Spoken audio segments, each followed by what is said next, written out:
Well, good morning, good afternoon, and good evening to everyone. It's great to have you online today. It's going to be an exciting conversational debate which we are going to be having today, and it is presented by the South African Debate Initiative. My name is Dave Gilchrist, based in Sydney, Australia, and I'm delighted to be moderating today's debate. Just a reminder of our topic. Our topic is what the Qur'an says about crucifixion. And I would like to be starting off today by introducing our speakers. So firstly, to Dr. Shabir Ally. Great to see you again, Shabir. Thank you.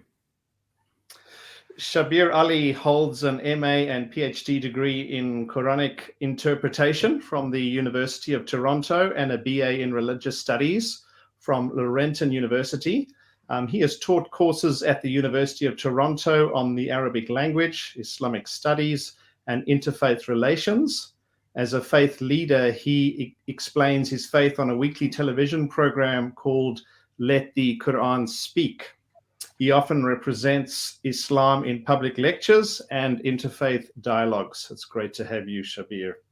Thank you. Thank you, David. Then move on to Samuel Green, Reverend Samuel Green. It's great to see you, Samuel. Good evening in Australia. It's great to be with you. Thanks, Dave. So Samuel Green became a Christian while at university and has been involved in various Christian ministries. Since 1999, he has worked with the Australian Fellowship of Evangelical Students as a campus evangelist and Islamic engagement director. He is a writer for the Answering Islam website and an Anglican interfaith chaplain. Engaging with Islam is one of Samuel's main interests, and he does this through writing, through training, evangelism, lectures, and debates. Samuel has degrees in theology and chemical engineering. It's great to have you, Samuel.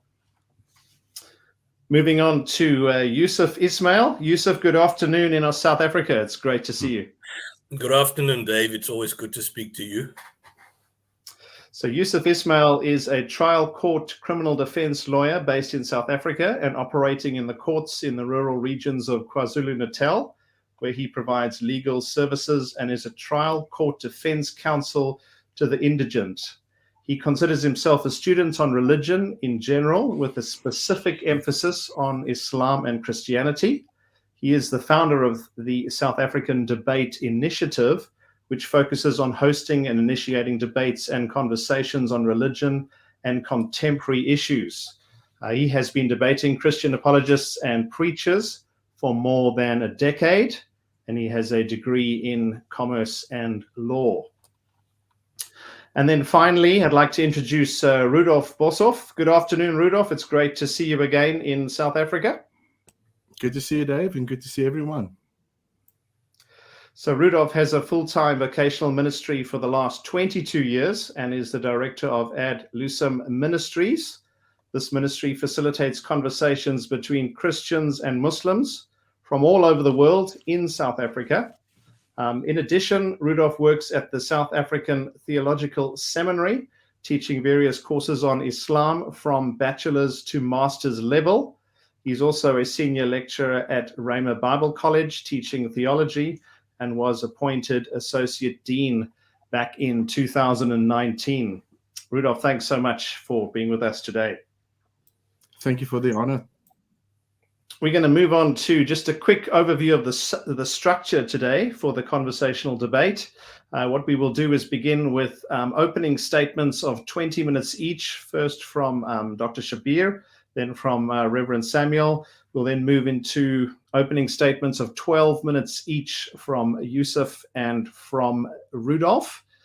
We will then move into a time of rebuttals of 10 minutes each, first Shabir, then Samuel, and then rebuttals from Yusuf and Rudolph, which will be 7 minutes each. We then move into a time of cross-examination, which will be 10 minutes each. So the session in total will be 20 minutes. The first 10 minutes, Shabir and Yusuf will be asking Samuel and Rudolph questions. And the second 10 minutes is then Samuel and Rudolph asking Shabir and Yusuf questions. We then move into closing statements, 3 minutes each, first Rudolph and then Yusuf, and then finally closing statements of 4 minutes each, first from Samuel and then from Shabir. Now, before we start, what I would like to do is just contextualize our time together today. So I will be starting with reading from the Qur'an. I will be reading a section which is relevant to our discussion today from Surah 4, verses 153 to 159. And I'll be reading in English from Assad's translation. So I will start at verse 153. The followers of the Old Testament demand of thee, O prophet, that thou cause a revelation to be sent down to them from heaven. And an even greater thing than this did they demand of Moses when they said, make us see God face to face. Whereupon the thunderbolt of punishment overtook them for this, their wickedness. After that, they took to worshipping the golden calf. And this after all the evidence of the truth had come unto them. Nonetheless, we efface this sin of theirs and vouchsafed unto Moses a clear proof of the truth, raising Mount Sinai high above them in witness of their solemn pledge. And we said unto them, enter the gate humbly. And we told them, do not break the Sabbath law. And we accepted from them a modest, most solemn pledge.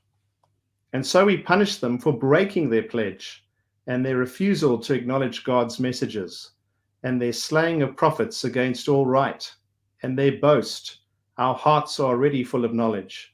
Nay, but God has sealed their hearts in result of their denial of the truth, and now they believe in but few things. And for their refusal to acknowledge the truth and the awesome calumny which they utter against Mary, and their boast, behold, we have slain the Christ Jesus, son of Mary, who claimed to be an apostle of God. However, they did not slay him, and neither did they crucify him, but it only seemed to them as if they had been so.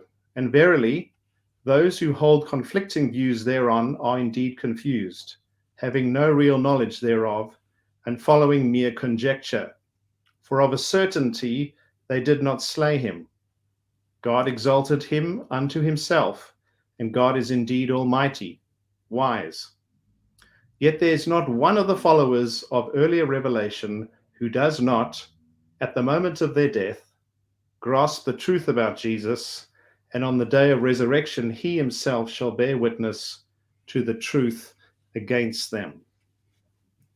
So we're going to move into the debate itself, and we're going to start off with the opening statements. And so, Shabir, I'm going to hand over to you to start proceedings, and you will have 20 minutes for your opening statement. Sure. Thank you so much, David. Thank you, gentlemen, for being in this panel with me. I begin by praising our Creator and Fashioner, the Creator of the heavens and the earth, and I ask God to send peace and blessings upon all of his prophets, his messengers, all of the righteous people of all time.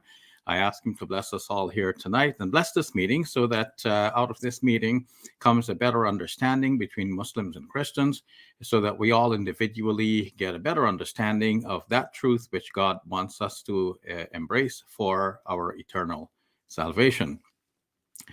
Thank you all again. Thank you, Yusuf, for inviting me. My thanks to South African Debate Initiative. Thank you, Rudolph and Reverend Samuel, for sharing your thoughts with me on this platform.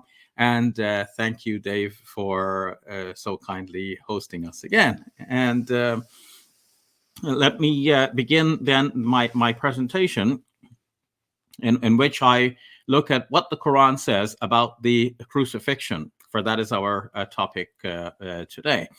So I will argue for what seems to me the best view, and that is that Jesus was on the cross, but he was taken down alive. Moreover, that God raised him to heaven, and this explains why his tomb was found to be empty.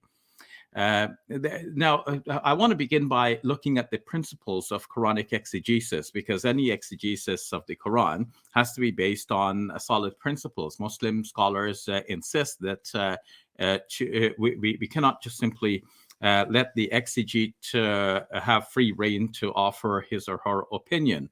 It must not be based on opinion, but it must be based on principles of exegesis. So first principle that other verses of the Quran must be brought to bear on the verse that we're trying to explain.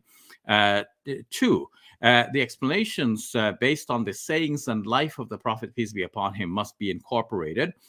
Three, in other words, we're looking at hadith. And three, we must take into consideration how the early generations of Muslims understood the Quran, except that we should distinguish between what we can presume that they learned from our Prophet, peace be upon him, and what they may have picked up from their environment, including what they learned from Jewish and Christian informers.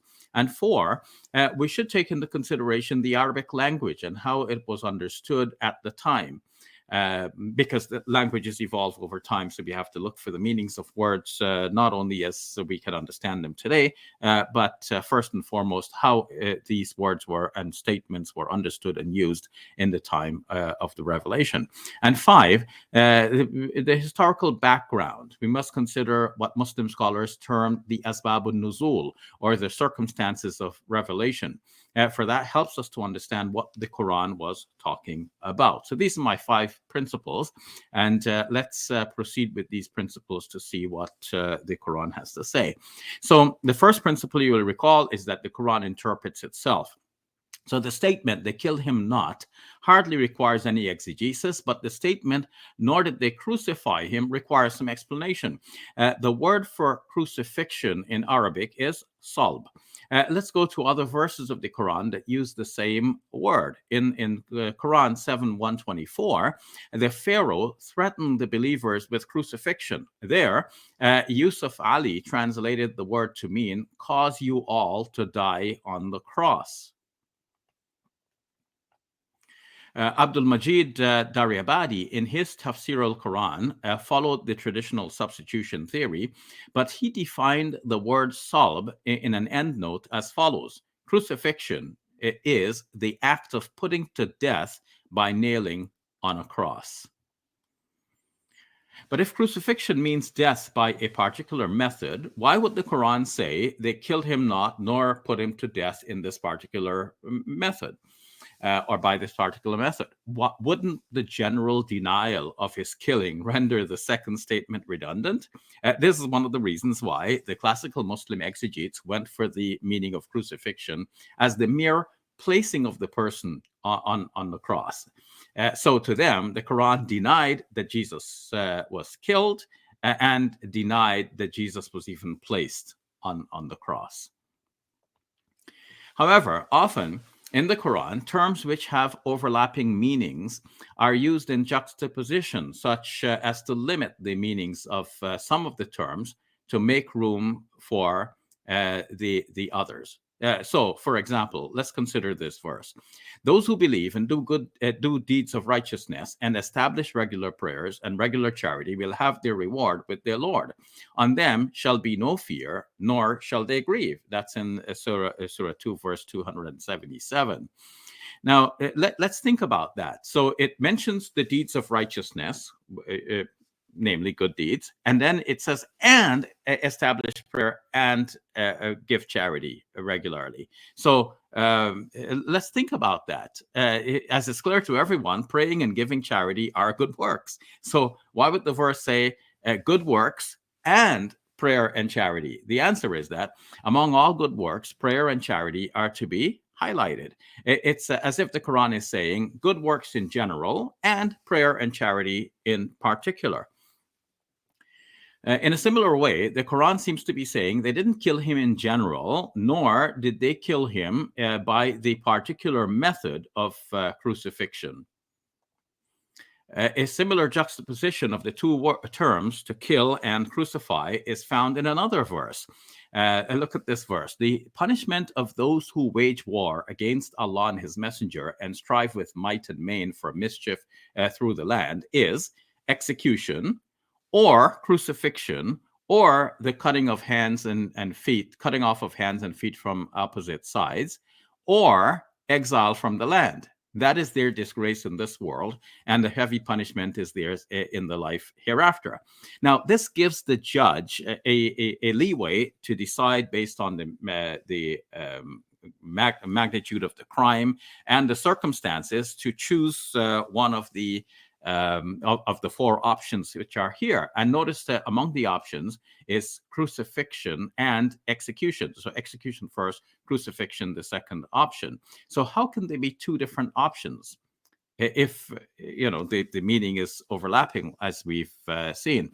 The classical Muslim commentaries on this verse differ as to whether the crucifixion should be of a live person leading to death or a dead person who has been executed by other means. But the verse clearly offers a choice between killing and crucifixion. Hence, it clearly means killing by ordinary means or by the extraordinary means of crucifixion, depending on the gravity of the crime. In a similar way, Quran 4 verse 157 about Jesus is saying that they didn't kill him by ordinary means or by the extraordinary means of crucifixion. That explanation is supported by the way Quran 4 157 ends, where it says, they slew him not for certain, if I pick the wording from the study Quran. That conclusion to the verse indicates that this was this is what the whole verse was about. They did not succeed in their wish to have Jesus executed. Let's consider for a moment the second principle, the second interpretive principle, that we should interpret the verse in the light of what our Prophet, peace be upon him, said and did. Unfortunately, there is no hadith, no report from the Prophet explaining this verse or explaining what happened to Jesus. There are numerous hadiths mentioning that Jesus will return as a just ruler. This is compatible with the common Muslim belief that God is somehow preserving Jesus in heaven and that he will descend in the future. But no hadith tells us whether Jesus or a substitute was on the cross. Turning to the third principle, we have reports from early Muslims saying that God raised Jesus while a substitute was made to look like Jesus and crucified in his stead. But such reports differ from each other as to when such a switch occurred, who was switched, and whether or not the resemblance was due to supernatural intervention. After surveying many such reports, the great commentator Ar-Razi said, these reports are mutually conflicting and contradictory, whereas God knows the truth of the matter. Razi holds that the Quran denies that Jesus was on the cross. He just cannot decide how the switch occurred. The key question for our third principle, however, is whether or not the early Muslims derived their information on this matter from the Prophet, peace be upon him, or whether they got it from their environment and from their Jewish and Christian friends. Since they do not attribute the knowledge to the Prophet, peace be upon him, we are left to wonder. However, it seems likely that the early Muslims started with a fairly literal rendering of Quran 4:157, which they understood, from which they understood three things. One, that Jesus was not killed. Two, that Jesus was not hoisted onto a cross. And three, that someone was made to look like Jesus. Starting with these three givens, they listened to the gospel stories and tried to identify a point in the story at which someone else could have been switched for Jesus without being noticed. The result is the common substitution theory. But where did they get the idea that someone was made to look like Jesus? This brings us to the fourth principle, the Arabic language. The statement in question is given in the passive shubbiha lahum, which simply means it was made to seem so to them. As can be seen from numerous translations of the Quran, example Yusuf Ally, that's the term that's the way it's rendered in Yusuf Ally, that was made to seem so to them. But because the verb involved, it can mean that one person is made to resemble another, the early Muslims took it in this vein. They would thus render the verse to mean he, that is the crucified man, was made to look like him, that is Jesus, for them, for the viewers. However, the crucified man in this scenario was not mentioned yet in the verse. So how can the implied pronoun refer to him? So of course, this is a problem, and the Muslim exegetes found their own way of dealing with that. So their answer is that the pronoun does not. Their answer is that even though the crucified man was not mentioned yet, in a way, like he's like mentally he is implied. Like we know this is what is being spoken about. It's the crucified man who was made to look like Jesus. But that means they're reading their conclusion into the verse. My answer would be that the pronoun does not refer to the crucified man. In the passive, the verb shubbiha lahum means it appeared so in their minds. So the passive form of this verse has an impersonal meaning. This is one of the meanings actually acknowledged by al-Zamakhshari and al-Razi in their commentaries, and by Lane in his lexicon while explaining the term khuyyila lahum, which he said is the synonym of shubbiha and means so they imagined it in their minds. Unfortunately, although al-Razi and al-Zamakhshari acknowledged this as one of the meanings of the term, they did not go the route of making it an impersonal expression. They took the view that someone else was crucified instead of Jesus. Coming finally to the fifth principle. What precisely happened to Jesus as a matter of history? So, in other words, remember that the fifth principle is that we must know the background, what is called the asbabun nuzul, the circumstances of revelation. If we don't know what happened on the ground, we can't know what the Quran is referring to. So we must explore what actually happened to Jesus. So this is the fifth principle. The canonical Gospels say that Jesus died on the cross, that he was placed in the tomb, that the tomb was found empty, that Jesus began to appear to his disciples, and eventually was raised to heaven. The topic of our discussion today is not about the validity of all of these gospel statements, but only about the meaning of Quran 4:157. Hence, I don't intend to dispute the gospels, but only to explain the Quran, for which I need to establish the historical background in keeping with the fifth principle of Quranic exegesis. To me, this is what the Quran is doing in Surah 4, verse 157 and 158. It is just saying that, as I would translate it here roughly, and they are saying, we killed the Messiah, Jesus, son of Mary. They did not kill him, not even by crucifixion, though it was made to seem so to them. Rather, they who differ about the matter are in doubt about it. They have no knowledge of it, except that they follow some supposition, whereas they did not kill him for certain, but God raised him to himself. God is mighty, wise. Now, my slides end here, but I have a few more minutes, so I'm going to look at a few other verses of the Quran that may be brought into this discussion. So one verse is in the 5th chapter of the Quran, where in verse 116 we have God speaking with Jesus, and just a few verses before that, God says to Jesus, remember, وَإِذْ كَفَفْتُكَ بني إسرائيل عنك إذ جئتهم بالبينات فقال الذين كفروا منهم إن هذا إلا سحر مبين. And so when we withheld the people of Israel from you, in other words, we protected you from them, when you came to them with the clear evidence and they said, this is nothing but clear magic. Some Muslim exegetes would argue on the basis of this verse that this proves that Jesus wasn't even put on the cross because according to this verse, God protected him from the people. But when there is a promise like this in the Quran that God protects either in the future, or there is this statement about the past that God protected you, it doesn't mean that he must have protected you in all circumstances from all possible harm.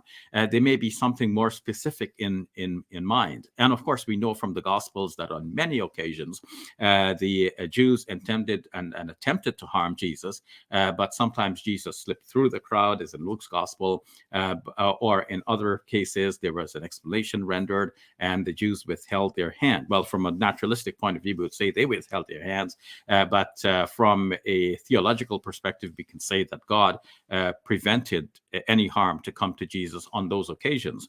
It does not by itself prove, though of course we can give credence to that.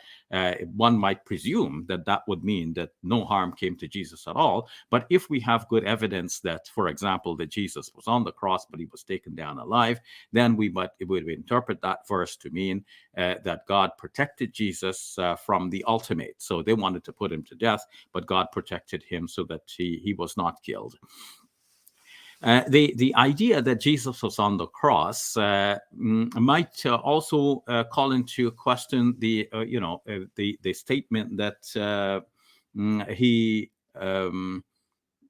speaks about his death. So he says in the 19th chapter of the Qur'an, "Wassalamu alayya yawma amutu wa yawma ub'athu hayya." Peace upon me the day I shall die, and then I'll be raised alive. So some say, well, this must mean that Jesus already died. But of course, no. Muslim commentators do not say that, but sometimes our Christian friends will bring this up. But we point out that this is in the future. At the time of Jesus speaking this, he's speaking about his death to occur in the future. And that could still occur in the future, especially in the light of Muslim belief that Jesus will return, and at that time he will die. Now, whereas this verse mentions the term amut, which a verb which definitely means die, there are verses in the Quran which mention another term, tawaffa, which could mean to take. And so we have, for example, in Surah 3, verse number 55, it's called Allahu ya Isa inni mutawaffika wa rafi'uka ilayya. When we said to Jesus, we are going to take you and raise you to ourselves, or raise you to myself. I'm going to take you and raise you to myself. So the taking here could be a euphemism for death, but it doesn't certainly mean death. It could be an expression meaning that God takes the soul in sleep, as we find, for example, in Surah Zumar, the 39th chapter of the Quran, that God takes the souls while they sleep and then return the souls to the bodies as we wake up. Or of course, God can take the soul in death as well, according to the same verse. So that means that this verse, Surah 3, verse 55, and also Surah 5, verse 118, having a similar expression, leaves some ambiguity as to whether Jesus was taken in sleep or in death. And some commentators on the Quran will say that Jesus died, and some others will say that he was taken in sleep. Now, even if Jesus was taken up in sleep, as Razi pointed out, from a historical point of view, it would appear to everyone that Jesus died, because the man was here and he's no longer here. History will have it that, somebody who used to live 2,000 years ago and is no longer here, he must presume to have died. He must be presumed to have died. So from a historical point of view, it might be taken to mean that Jesus died, but Muslims can assert that God took Jesus from this world in a way that is mysterious, but nonetheless, God preserves him, and God will send him back into the world for another occasion. So in short, the Quranic verse, Surah 4, verse 157, does not, in my humble estimation, given my 5 principles of exegesis, deny that Jesus was on the cross, but it denies that the Jews killed him or crucified him, meaning that it did not finish the job of executing him by the means of crucifixion. Thank you all very much. Dr. Shabir, thank you very much for your opening statement. We're going to move into Samuel now. Samuel, you will have 20 minutes for your opening statement, and let me know when you'd like me to pull up your slides. Samuel, you're on mute. Okay, so I'm there. So you should be hearing me now. Loud Okay, and clear. if you can pull up my slides, that would be great.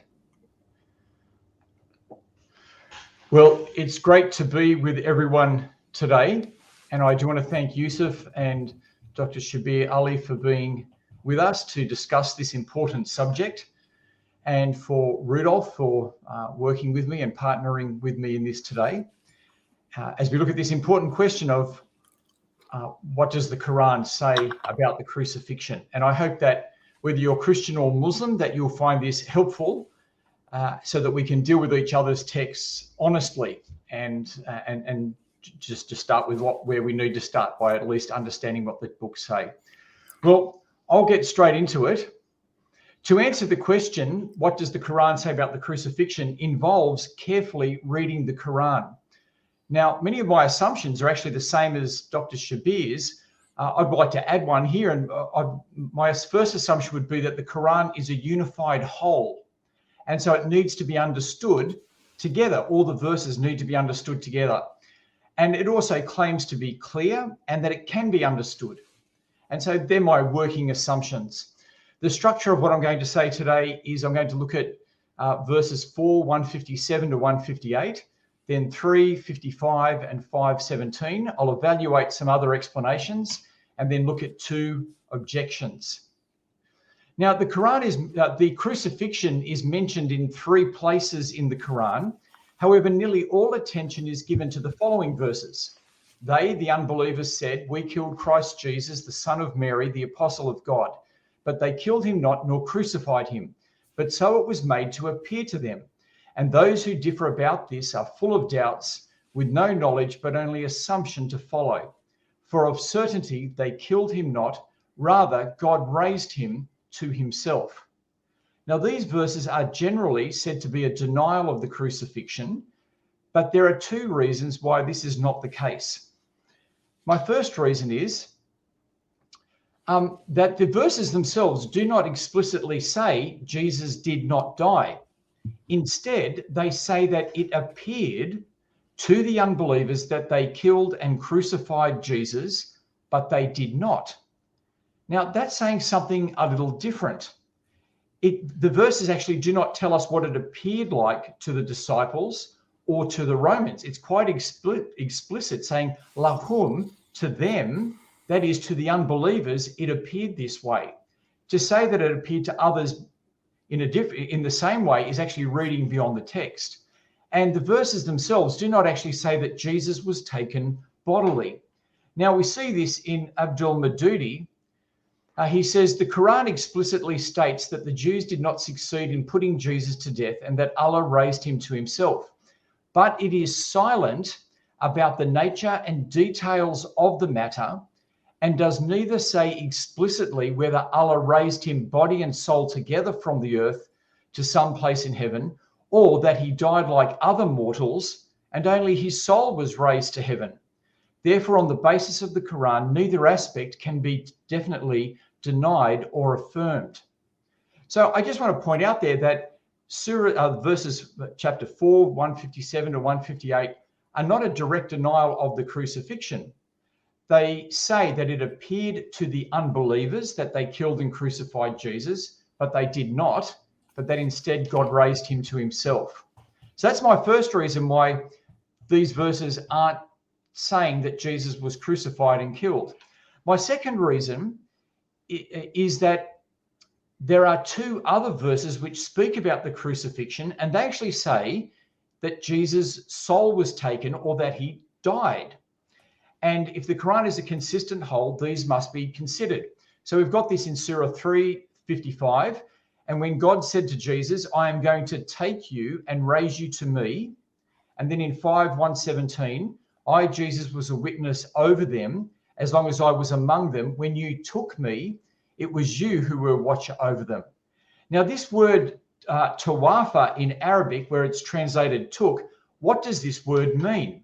Now, this is something that you can do.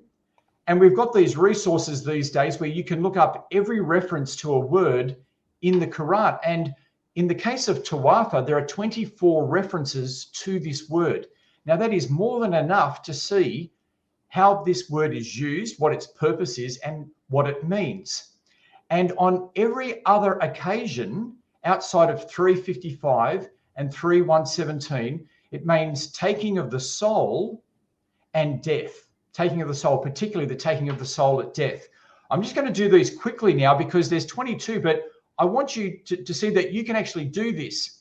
So let's look at a few of these. And those who are taken in death among you and leave wives behind. So Lord, our Lord, so forgive our sins and remove from us our misdeeds and cause us to die with the righteous. And if they testify, confine the guilty women to houses until death takes them or Allah ordains a different way. Indeed, those whom the angels take in death while wronging themselves. I'll just do one from each of these slides because it's actually 22 of them. Our Lord, pour upon us patience and let us die as Muslims. That's the word tawafa. And if you could but see when the angels take the souls of those who are delivered, whether you show some of what we promise them, or we take you in death. I worship Allah who causes your death, and it's this word tawafa, who takes you. I'll go down again. And whether we show you part of what we promise them, or take you in death, the ones whom the angels take in death. And Allah created you, then he will take you in death. These are all references to this word tawafa. But it keeps going. And who among you is he who is taken in death? I'll just skip down to the bottom because I can't do all of them, but you can stop the slides and look at this on the video later on. And among you is he who is taken in death before.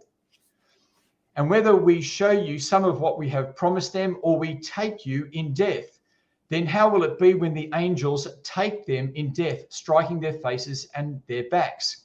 Now, I just want to say, when you go and read the other 22 references of this word, we see that on every occasion, tawafa means taking of the soul in death. There's one where it's talking about taking of the soul while you're asleep, but even that is called the minor death in Islamic theology.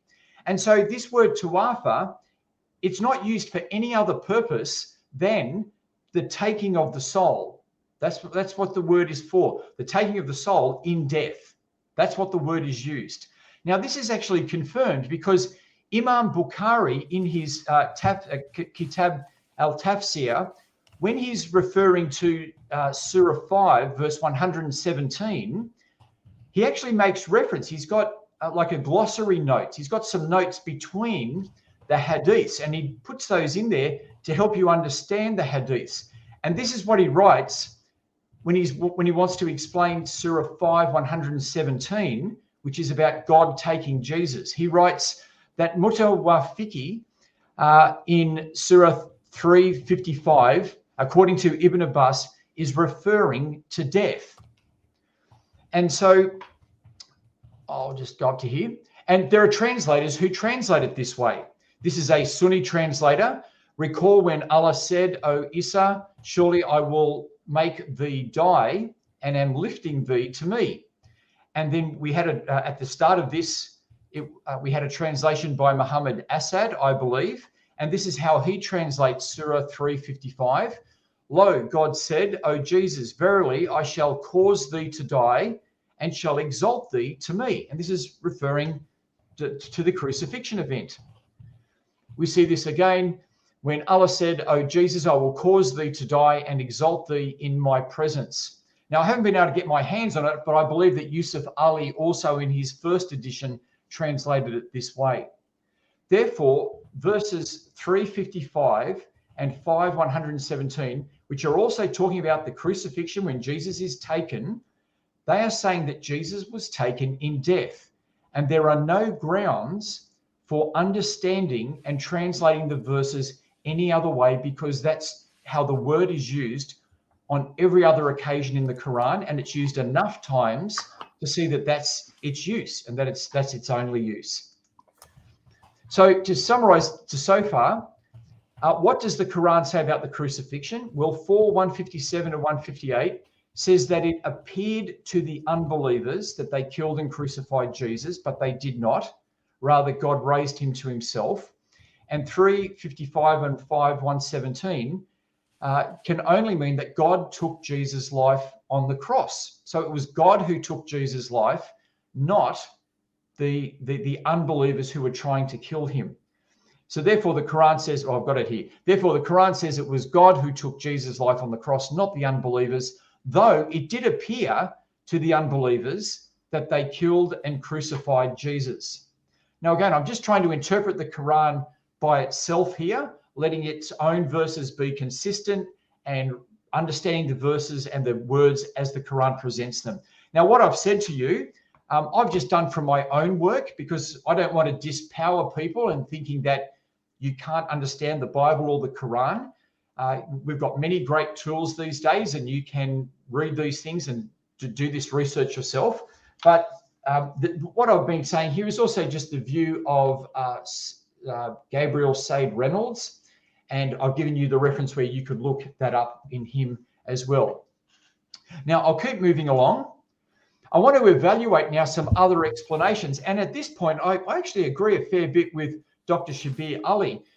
He was critiquing the substitution theory that somebody was substituted for Jesus and they appeared to be like him when it was in fact someone else. And this is the classical explanation from, you would see this with Ibn Kathir. But as we've seen, the verses do not mention a substitute. They just don't say that. It just says, it appeared to them. Now, exactly what that means is the question, but it doesn't specifically say there was somebody in Jesus' place. That idea comes from early Christian interpreters who read the Quran in a docetic sense. And so the early Christians would have read the Quran and gone, oh, that's docetism, where there's a substitute for Jesus or something like that.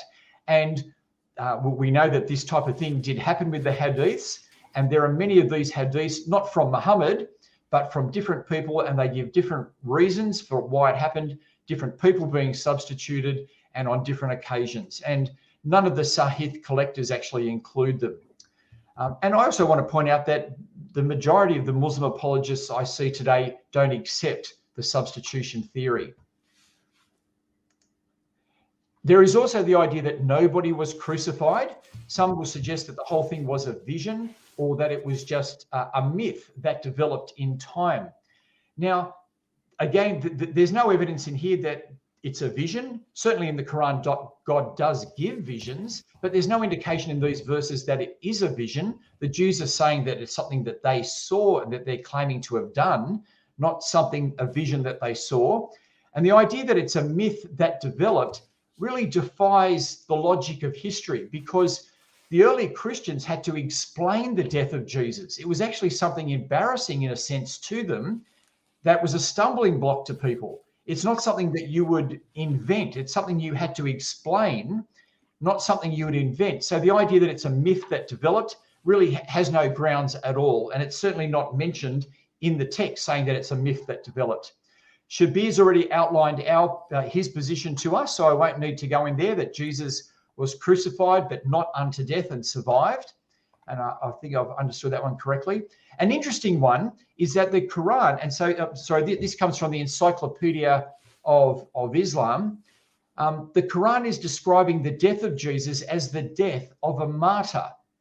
This is based on the Quran's teaching that martyrs only appear to be dead and that their souls are taken directly to Allah.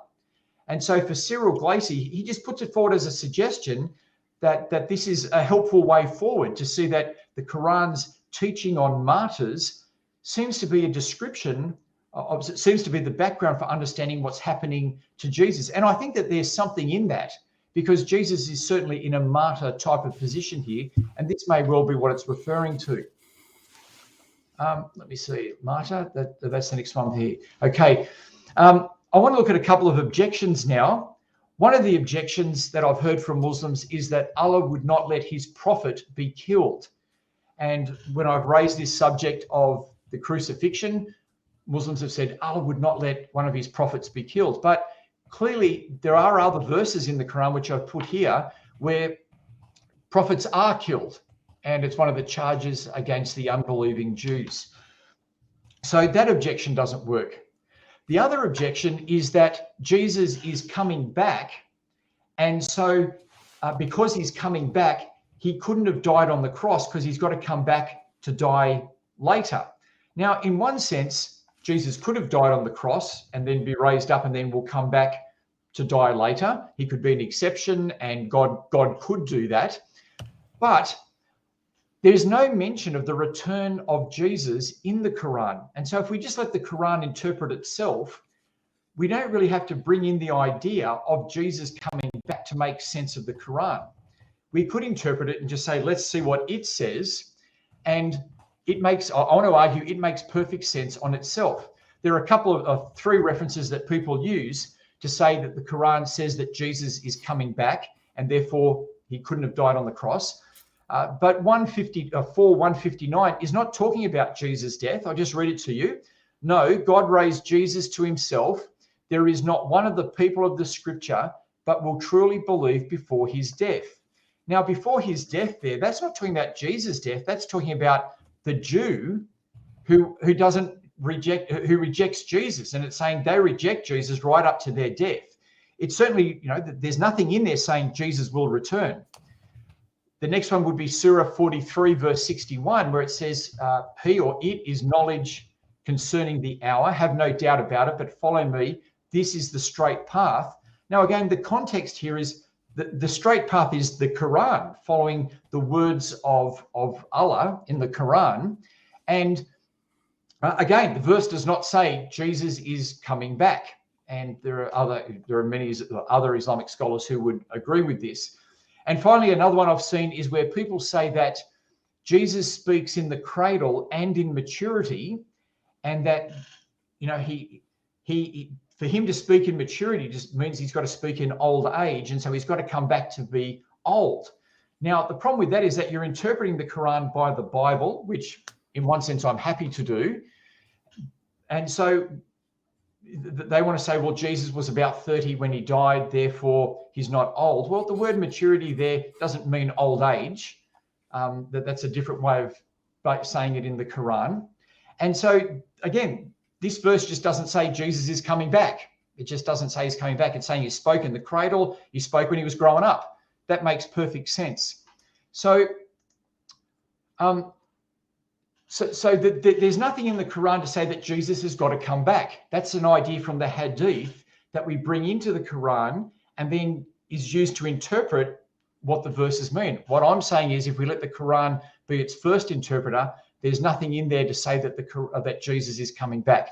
And in fact, what I've said here makes better sense of the rest of the Quran if Jesus his life was taken by God on the cross, because Jesus and John's lives are paralleled in the Quran. Listen to how John's life is described. Peace be upon John, the day he was born, the day he dies, and the day he is raised up alive. Now, Jesus' life is explained in exactly the same way. Peace be upon me, the day I was born, the day I die, and the day I shall be raised alive. So John and Jesus' lives are parallel. There's no thing about Jesus avoiding death or coming again. When their lives are given in a summary statement, they're parallel lives. And so again, this makes sense of just God taking Jesus' life on the cross. So what does the Quran say about the crucifixion? The Quran speaks about the crucifixion in 3 places, and we've read these today. These say that it was God who took Jesus' life on the cross, not the unbelievers, though it did appear to the unbelievers that they killed and crucified Jesus. And that's the end of my presentation. Thank you for your attention. Thank you very much, Samuel. We're going to move into the opening statements from Yusuf and Rudolph. Yusuf will be going first. Yusuf, you have 12 minutes for your opening statement. Thank you. Am I clear here? I just want to put my timer on. Yes, we can hear you loud and clear. Just my time. I'm loud and clear. Okay, thank you, Dave. You are one of the best moderators I've ever had, with the exception of Rudolph, who has moderated many debates of mine. And thank you to 2 of my favorite apologists out there, Rudolph and Samuel. You are the most politest and decent and intellectual apologists I've come across. And of course, Dr. Shabir Ally, who I would view as one of the best debaters in the Muslim world or amongst Muslims. It's great to be with all of you. Let's start off with this. And I've listened attentively to both Dr. Shabir and Samuel. I enjoyed what both of them stated. And I want to put this to bed, that in the Quran, whenever the word salabuhu is used, the words ma salabuhu, it occurs, it always means, in a general sense, to kill by means of crucifixion. Dr. Shabir mentioned Surah Ma'idah, chapter 5, verse 33, where the term, إِنَّمَا جَزَاءُ الَّذِينَ يُحَارِبُونَ اللَّهَ وَرَسُولَهُ وَيَسْعُونَ فِي الْأَرْضِ فَسَادًا أَن يُقَتَّلُوا أَوْ يُصَلَّبُوا. The term is juxtaposed with the word qatal, to execute. And so in that verse, the punishment for the muharibun is that they should be either executed qatal or executed through means of crucifixion. So the words ma salabuhu, as Shabir pointed out, and we want to give you what we believe is a definitive Islamic position, is that it doesn't negative him being put on the cross. It negatives him being killed on the cross. And essentially what the Quran is doing is that it's taking a corrective position in the sense of dealing with Christian dogma and Christian belief. Because Christian belief is not that Jesus simply hanged on the cross and by means of hanging, therefore your salvation is attained. It states that he died by means of crucifixion.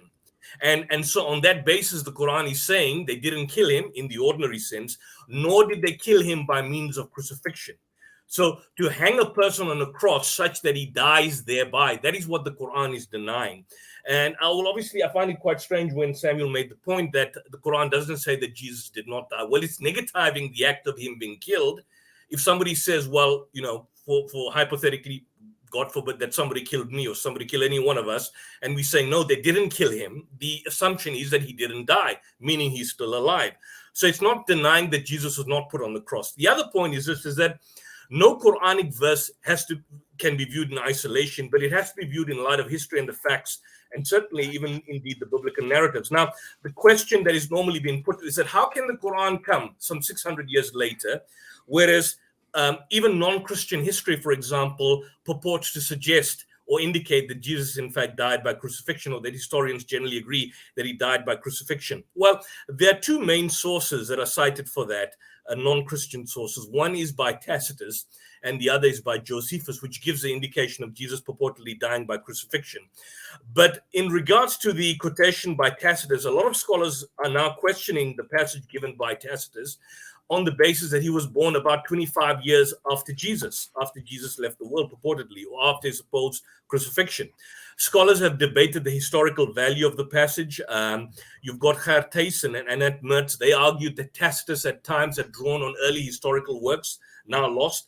Michael Martins, for example, argues that the authenticity of the passage, of the annals of Tacitus, has been disputed, because why would Tacitus have used the term Christos? Why would he describe Jesus as a Messiah? Brent Shaw, another scholar, he argues that Tacitus was relying on Christian and Jewish legendary sources that portrayed Nero as the Antichrist. And scholars have debated the issue of hearsay in reference to Tacitus. The other one is by Josephus, the Antiquities of Josephus, by Flavius Josephus. And the reference is found in Book 18, which describes Jesus as being the Messiah who was crucified by Pontius Pilate. Now, Paul Meyer, Zvi Baras, they've stated that there are three possible perspectives on the authenticity of the testimonium. But more recently, you've got modern scholars like Kenneth Olson that's argued that the entire testimonium must have been forged by Eusebius, because there are textual similarities between the writings of Eusebius and that of the testimonium. If you look at 2012, you've got the Josephus scholar Louis Feldman. He initially had support for the partial authenticity of the testimonium, but now he proposes the idea that this passage was interpolated by Eusebius on the basis that there are key phrases in the testimonium which are used nowhere else in the entire Greek literature other than that of Eusebius. In 2014, you had Carnegie Mellon, the linguistic professor, Paul Hopper. He argued that the style and the narrative structure of the testimonium, it differs significantly from the rest of Josephus' book. And according to him, the language of the testimonium is more in common with 4th century Christian creedal statements as opposed to the works of 1st century authors. G.A. Wells, another author that's questioned the authenticity of the testimonium. So these are the two non-Christian sources which deal with the supposed crucifixion. And the point is that this is now becoming under scrutiny by modern day scholars that are questioning the authenticity of these particular narratives. In terms of the crucifixion, if you want to break down what it says, the Quran says very little. It says very little on the issue. And what we have is a situation of what the Quran says in terms of its denial and the biblical narrative, which purportedly gives the indication of the supposed crucifixion and death and resurrection and burial of Christ. But again, as much as Samuel raised certain points in terms of how you could construct and interpret certain positions from the Quran, if you look at the biblical narrative, it's only by combining the different statements in the four Gospels, in the Acts, in the epistles of Paul and Peter, that you can in fact have a kind of reconstruction of certain events. But even if you have a superficial examination of the text, you'd see quite clearly that there are certain problems that are sometimes overlooked. And I'll give you a classic example, the death of Jesus, because the Quran says that there's doubt. They killed him not. Those who differ therein are full of doubt. Now, if you look at the doubt, and let's practically exemplify it in what we've got in the New Testament. If you look, for example, at Mark's account of the death of Jesus, Jesus and the disciples, they make a pilgrimage to Jerusalem for the Passover feast. In Mark 14:12, the disciples ask Jesus where they're to prepare the Passover meal.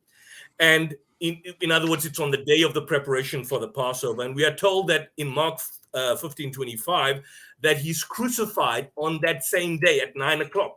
Again, in variance with the other Gospels, but on the day of the preparation for the Passover, the morning. Jesus dies on the day of the Passover, the morning after the Passover meal was eaten. But in the Gospel of John, Jesus goes to Jerusalem last week, celebrates a Passover meal, a last meal, trial, betrayal, etc. And then we are told in John 19:14 that Pilate pronounces a sentence on the day of the preparation for the Passover. Not the Passover, the day of the preparation, about noon. Again, differing with the 9 o'clock in Mark 15:25. Now, how is that so? Because in Mark's Gospel, Jesus lived through that day.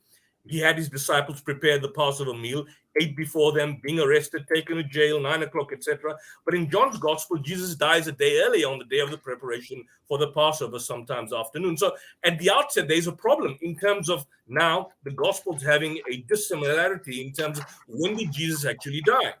And the point being made is that when we juxtapose that with the issue of the doubt, did Jesus actually die in accordance with the Quranic refutation? We can clearly see that from John's Gospels, many scholars have pointed out that Jesus is presented as a sacrificial lamb, meaning he's now the Passover. So John distorts a historical fact to make a theological point. Jesus is the Passover. He is the, and so he has to die on the day of the preparation for the Passover, sometimes afternoon. The other point is this, gentlemen, is that prior to the crucifixion, Jesus does certain actions which shows that he's not a willing sacrifice. He takes into account the fact that in Deuteronomy 21:23, we are told that he that is hanged is accursed of God. He tells the disciples, his soul is exceedingly sorrowful unto death. He asks God to take this cup away from him. In Luke, he says, he had great agony and his sweat was great drops of blood. Now, the main question is this, is that if Jesus knew he was to die for the sins of others, why was he sorrowful unto death? Why did he pray in great agony to God to take away the cup away from him? And the answer is obvious, that he didn't know anything except that the Jews were bent on condemning him to death, which the Quran is saying the Jews never killed him. And that according to Jewish belief and his own belief as a Jew, if he died on the cross, he would have died the death of an accursed of God. So God answers his prayers in Hebrews 5:7, where it says, who in the days of his flesh, he offers up prayers, supplications, and in a manner of speaking, was saved in that he was heard, in that he feared. Now, if the prayer of Jesus was granted, then he couldn't have died on the cross itself.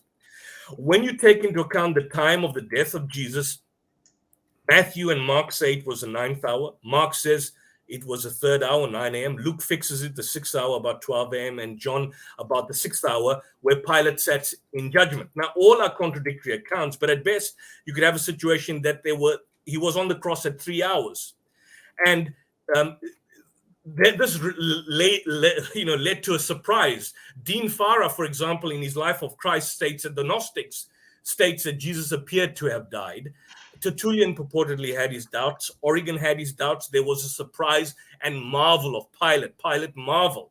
He questions the centurion, showing that he wished to silence the death of his contemporaries. But more importantly, Matthew raises an incident which puts everything beyond doubt. After Jesus is placed in the sepulchre, the Pharisees come to Pilate and they ask him in Matthew 27:64, command that the sepulchre be made sure until the third day, lest his disciples come by night and steal him away and say unto the people, he is risen from the dead. So the last error shall be worse than the first. Now the question is, what was the first error and what was the last error? The first error could not be other than Jesus had been taken off the cross much earlier than was necessary, that his bones had not been broken, unlike that of the others, and that according to them, in fact, not crucified at all. That was the first error. Therefore, they prayed that the sepulchre has to be made secure and sealed, so that even if he was buried alive, he would remain there and die of suffocation. So they, in fact, expressed their apprehension to Pilate in unambiguous terms. How does the Quran line up with the biblical narrative about the supposed eyewitnesses? Well, the one point, I know we don't have time to go into 1 Corinthians and the book of Acts and so on, but there's one feature about the alleged death of Jesus on the cross, which ties in with the Quranic narrative, and that is nowhere in the Gospels of Matthew, Mark, Luke, or John, is there a positive statement of an eyewitness recorded that Jesus, in fact, died on the cross, or that he was dead when they removed him from the cross, or placed in the tomb. None of the disciples are present. They forsook him and fled. The Jews had their own doubts. The gospel writers felt the weakness of the evidence, and therefore they were compelled to introduce the woman. And so I believe my time has come to an end, Dave. I don't know how many minutes do I have. Yeah, you've just gone to 12 minutes, Yusuf, so your time's just finished. So basically, just in a nutshell, just to conclude on this limited point, when the Quran says they killed him not, nor crucify him, it is negativing the act of Jesus being killed on the cross. And the doubt that you see there is certainly expressed when you tie it up and juxtapose it with the gospel narratives. And if we have more time, we'll go into that. Thank you very much. Thanks, Yusuf. Thanks for your opening statement there. We're going to move into 12 minutes for Rudolph to give your opening statement. So, Rudolph, over to you. Thanks so much. And Dave, you'll put up the presentation. Sure. Thanks. Well, thank you, first of all, for the opportunity to speak openly about a text that is used by millions of people all over the world. Let me just start off and say, as a Christian and a keen scholar of Islam, I know that is not the first time, nor will this be the last time that somebody would actually discuss this topic. But when it comes to this discussion, I want to follow the instruction of two Muslim intellectuals that I've learned from. The first is Imam Jalal al-Din Abdul Rahman al-Suyuti, and he cautions scholars of the Quran to interpret its context from the basis of the Quran. He says the following, and I just want to start with this quote. He says, "It is believed that the Quran, through its guidance and divine origins, will always stand as evidence of interpreting that which is the best representation of its true meaning." In other words, he says, for a solid interpretive basis, we need to establish that which we can be interpret from the Quranic context and the Quranic content. The second scholar is Ahmad von Denver in his Ulum al-Quran, an introduction to the sciences of the Quran. And can I just interrupt for a moment? Can you stop the clock, Dave? I can't see Rudolph's presentation. I need to? Yeah, neither can I. We can't view it. There we go. We can see it now. Yeah. All right. Sorry, it wasn't coming up. It looks like I need to control it from my end. Sorry, if we can start the clock, just continue. Sure. No problem. Okay. Let me just start my clock. Okay, so I'll go from the second scholar, which is Ahmad von Denver in his Ulum al-Quran, an introduction to the sciences of the Quran. And it affirms what Shabir told us in his opening statement in his first point. The interpretation of the Quran by the Quran is the highest source of tafsir. Many of the questions that may arise out of a certain passage of the Quran have the explanation in the other parts of the very same book. And often there is no need to turn to any other sources other than the word of Allah, which in itself contains tafsir. To seek to explain an ayah from the Quran by the referral of some other ayah from the Quran is the first and foremost duty of the mufassir, or the commentators. Only if this does suffice, you will refer to the other sources of tafsir. So the main question we need to answer comes directly, as we heard from Surah Al-Nisa, that's chapter 4, verses 157 and 158. And for the sake of time, I will not read it again because I only have, I think, 10 minutes left. But let me sum up for you what the audience is supposed to ask when they look at these verses. First of all, the question, those boasting of killing and crucifying Jesus are told they did not. Second, it appears to the believers or to the unbelievers that they did. Third, those who disagree have no knowledge. And fourthly, God raised Jesus to himself. Now, let me examine these 4 statements and see how the Quran explains these. And I think this is very important. Number 1, those boasting of killing and crucifying Jesus are told they did not. According to the Quran, what does it mean to boast of killing someone and told that you, in actual fact, did not kill him? Well, here's an example of what the Quran articulates when it speaks of the demise of some, yet it assures us that this was by the will of Allah. And those 2 things are very important. In Surah Al-Naf, chapter 8:17, it says, you did not kill them, God killed them. And the second one is from Surah Waf, that's chapter 50, ayat 43. It says, it is we who give life and cause death, and to us is the journey. So here in South Africa, Dr. Farid Esak at the University of Johannesburg, he writes in his book, The Quran, a User's Guide, that Muslims merely assume that Surah Al-Nisa, chapter 4, 157, state that Jesus did not die by crucifixion.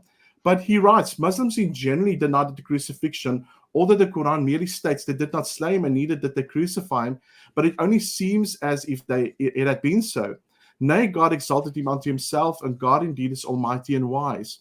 This may be a difficult, he says, to reconcile that is the traditional understanding with Surah Al-Ma'idah, chapter 5, 117, where a conversation takes place between God and Jesus on the day of judgment, and Jesus says to God, you caused me, this is past tense, to die. So there is no reason to deny the crucifixion and to rather affirm the death of Jesus Christ, and there's therefore nothing for the Jews to boast about, as this was allowed by the will of Allah when we read the Quran's description of the crucifixion. Point number 2, it appeared to the unbelievers that they did. Now, according to the Quran, what does it mean that someone or something appears to die when they did not? Well, again, in Surah Al-Baqarah, chapter 2, verse 154, we can see that it says, do not say of those who are killed in the way of God, dead. No, they are living, but you do not perceive that. And then in Surah Al-Imran, chapter 3, 169, it says, do not reckon those who were killed in God's way as dead. No, they are alive with the Lord. So what we can see from the overall context of the Quran, it seems that martyrs appear to be dead, but they are not. And we see something like this in the Quran's description of the crucifixion. Sayyid Qutb, in the shade of the Quran, comments on Surah Al-Baqarah, that's chapter 2, 154, and he writes, to all intents and purposes, those people, that is the martyrs, may very well appear lifeless, but life and death are not judged by superficial means or physical means alone. According to Islamic tradition, people who are killed for the cause of God are not washed or prepared for burial in a conventional way, but buried in the clothes they happen to be wearing, because they are considered clean and pure, and because in reality they are not dead. But who are the living martyrs? They are those killed in God's cause and in God's cause alone. So the Quranic context can accommodate this seeming tension and affirm the death of Christ and the right only for Allah to allow some to be killed. Point number 3, those who disagree have no knowledge. Well, according to the Quran, what does those who disagree have no knowledge mean? Well, the Quran sees itself as the source of proper knowledge, and it tells you both the see and the unseen realm. It speaks of both the unseen realms. And it also shows us that this is exactly what we see in this case. In Surah Al-Ra'd, that's chapter 13, ayat 9, it says, Allah is the knower of the unseen, and the witness, the granted and the exalted is He. Therefore, the Quran tells us about the unseen realities of the crucifixion, where we might be ignored because we are limited by what is seen. So for us on the outside, we might not perceive the full context of what the Quran is trying to say, but the Quran is definitely not negating the fact that God is the seer of all things. Point number 4, God raised Jesus to Himself. According to the Quran, what does God raise Jesus to Himself mean?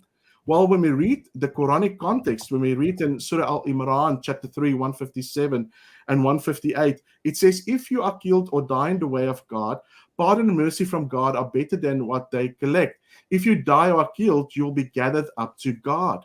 In Surah Al-Imran, chapter 3, 169, it says, do not reckon those who were killed in God's way as dead. No, they are alive with God. So, what is this saying? Well, it is saying the martyrs are taken directly to God. That is the unseen reality and not the bodily or what is seen in the physical reality.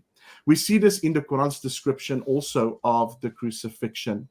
So, in conclusion, we must let the Quran speak. What is the Quran saying happens on the cross?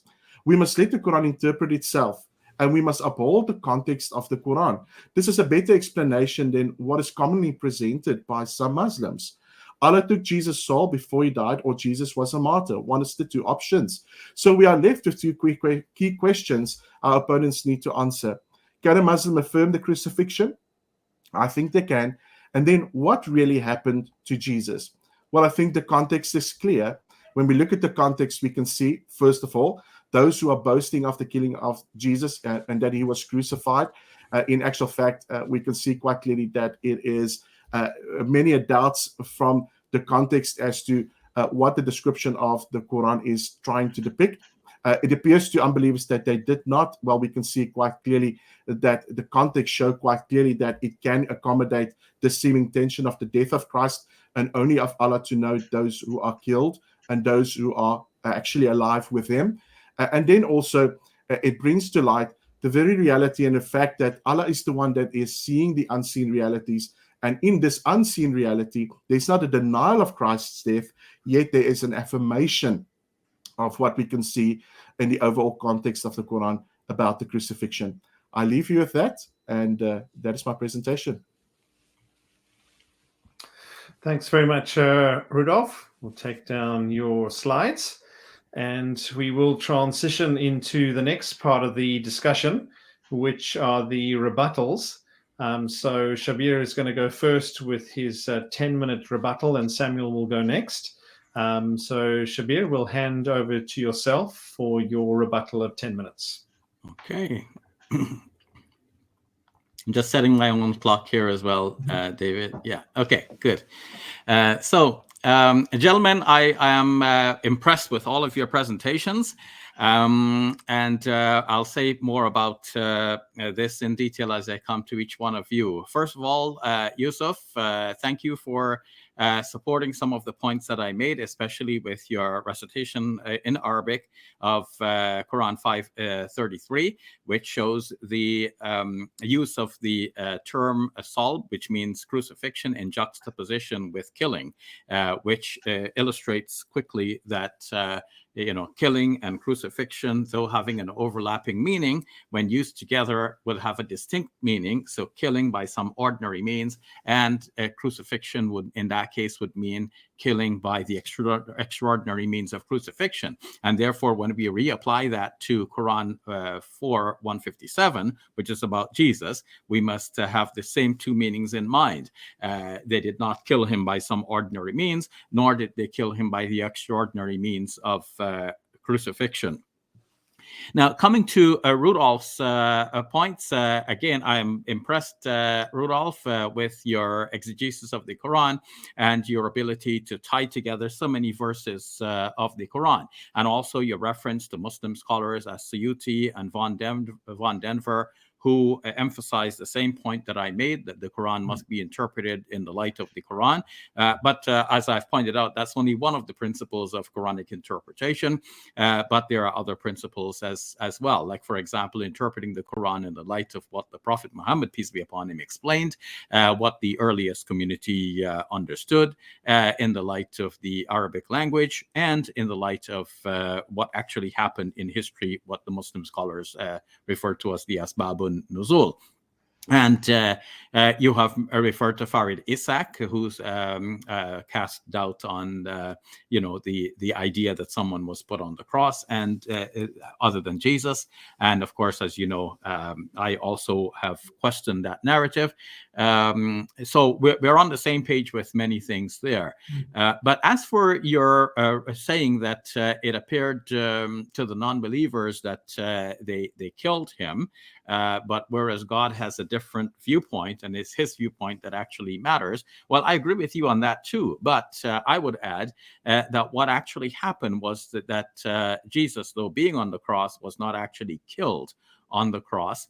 And in what manner God took him, this is not specified in the Quran, but God rescued him and raised him to himself, so they did not succeed in, his enemies did not succeed in executing him, though it appeared to them that they were doing so. Now, your citation of Surah 50, verse 43 is interesting, because there it says that God is the one who gives life and causes a death. And we should add that, yes, but to say that God caused the death of Jesus in this way might be stretching that a little too far, because think about the situation here, is that the non-believers are trying to kill the messenger of God, and God is rescuing him. So it is more appropriate that God rescues him alive and not causes him to die on this occasion. Now, you mentioned Surah 3, verse 157, but the verb there is, tuhsharun. It is to God that you will be gathered. Ila Allahi tuhsharun. I'm just looking at the Arabic text there. So this hashr refers to Yawm al-Hashr, the day of gathering. That's when people will be gathered back to God. So this is not necessarily referring to Jesus being gathered to God at the time when God took him. So in the end, we can say that, Rudolph, although your exegesis has been very profound, I don't believe that anything you said there detracts from the view that I've put forward, that the Quran is saying that they didn't kill him by some ordinary means, nor did they kill him by means of crucifixion. And this could imply that, or is compatible with the view that Jesus was taken down from the cross alive. Coming now to Samuel's points, many of the points that I've mentioned actually will be applied here as well. It seems that Samuel and Rudolph, you have shared notes and you are on the same page with many things here. And much of what I said in response to Rudolph applies to Samuel as well. So that's good. It's good to see teamwork of this nature. So as for sleep being considered a minor death, Samuel, you recognize then that at least two verses of the Quran, Surah 6, verse 60 and Surah 39, verse number 42, use the term tawaffa in the sense of taking in sleep, and so I was surprised by your conclusion in saying that there is no verse which uses tawaffa in the sense of taking in sleep. At least there are two verses, and that shows that this is one of the possible meanings, and so this must be considered. So to me, tying this all together, God took Jesus in sleep. And to the world, that would appear that Jesus died, because a person who lived some 2,000 years ago and is no longer here must be presumed to have died from a historical point of view. But he was probably taken in sleep. And so God rescued him from his enemies so that they did not succeed in killing him. And probably from the tomb, he was directly raised up into heaven. As for the scholars and even Bukhari cites Ibn Abbas as saying Mutawafika means mumituk, which means we cause you to die. So many Muslim scholars said that Jesus died, but not so much that he died, but that the meaning of the verse is that we cause you to die. But they add that what is happening here is what they call taqdim wa ta'khir. Not that I agree with that, but they're saying that though the verb can mean that God causes you to die, and they're taking it in that sense, but they're saying that this will happen when Jesus returns. So even though it is mentioned first, it is meant to occur second. So God is going to raise Jesus first and then send him back, and at that time he is going to pass away. I'm not saying that I agree with that interpretation, but those who said that God causes Jesus to die often took it in that sense, and we must be aware of that, and so that we do not misrepresent what they're saying. But Assad may have had the view that Jesus already passed away, and some modern scholars do have that particular particular view. And so Muhammad Ali, cited in this vein, I'm sure you know that he follows a particular sect of the Islamic faith, and so he's not such a reliable representative on this particular issue, though his translation has many excellent features about it, and is studied by Sunni scholars for that reason as well. Now, to conclude then, whether we're looking at Syed Reynolds or we are looking at Cyril Glass, they're saying that, okay, Jesus died as a martyr, and the Quran is not denying the biblical narrative that Jesus died and even was possibly raised from the dead and so on. I think the better explanation, as I've explained, is that the Quran is saying that they did not succeed in crucifying him. Which would mean that they did not kill him by that particular means. And since, as Yusuf explained, Jesus was on the cross only for a few hours, to the extent that Pilate marveled that Jesus could have died so soon, then it is very possible that Jesus was taken down alive. And to me, this is the historical background that informs the Quranic statement. That is what the Quran is referring to, that those who thought they had killed Jesus are actually in doubt about the matter, and they have no definite knowledge concerning it. They only presume, they're following a supposition. It seemed to them that they had killed Jesus, but Jesus appeared to have died. And this is how it seemed to them that they had killed Jesus. But when Jesus was taken down and placed in the tomb, he could have been taken up from the tomb. Now, according to some Christian scholars nowadays, an earlier belief than is represented in the Gospels, an earlier belief of Christians, especially like in the pre-Markan Passion narrative, would have it that Jesus was translated from the tomb directly into heaven. This is found, for example, in Reginald Fuller's The Formation of the Resurrection Narratives. And also, I can rely on here Daniel Smith's book, the Postmortem Vindication of Jesus in the Sayings Gospel Q, especially in his citation of Dieter Zeller, the German scholar, who said that the Q gospel would have it that Jesus was possibly taken up alive, as is evident from the a statement about Jonah being taken up, being alive and preserved by God. So thank you all very much. It's been exciting, and I look forward to listening to you gentlemen some more. Thanks, Shabir. Thank you for your rebuttal. We'll move straight into Samuel's rebuttal of 10 minutes. All right. Thank you, Shabir and Yusuf, for your presentations. I will try to engage with it, and thank you to my brother Rudolph for his contribution.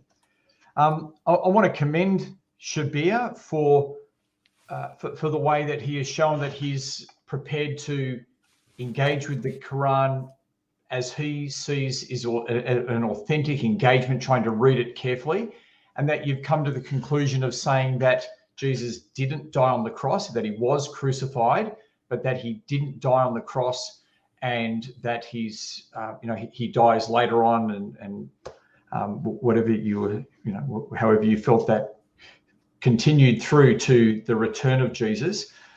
So I want to commend you for that, and I want to say that I agree with you about the 5 principles of interpreting the Quran, and that's what I've tried to do here. Obviously, in 20 minutes we give a very brief one, but I agree with you that we want to look at those.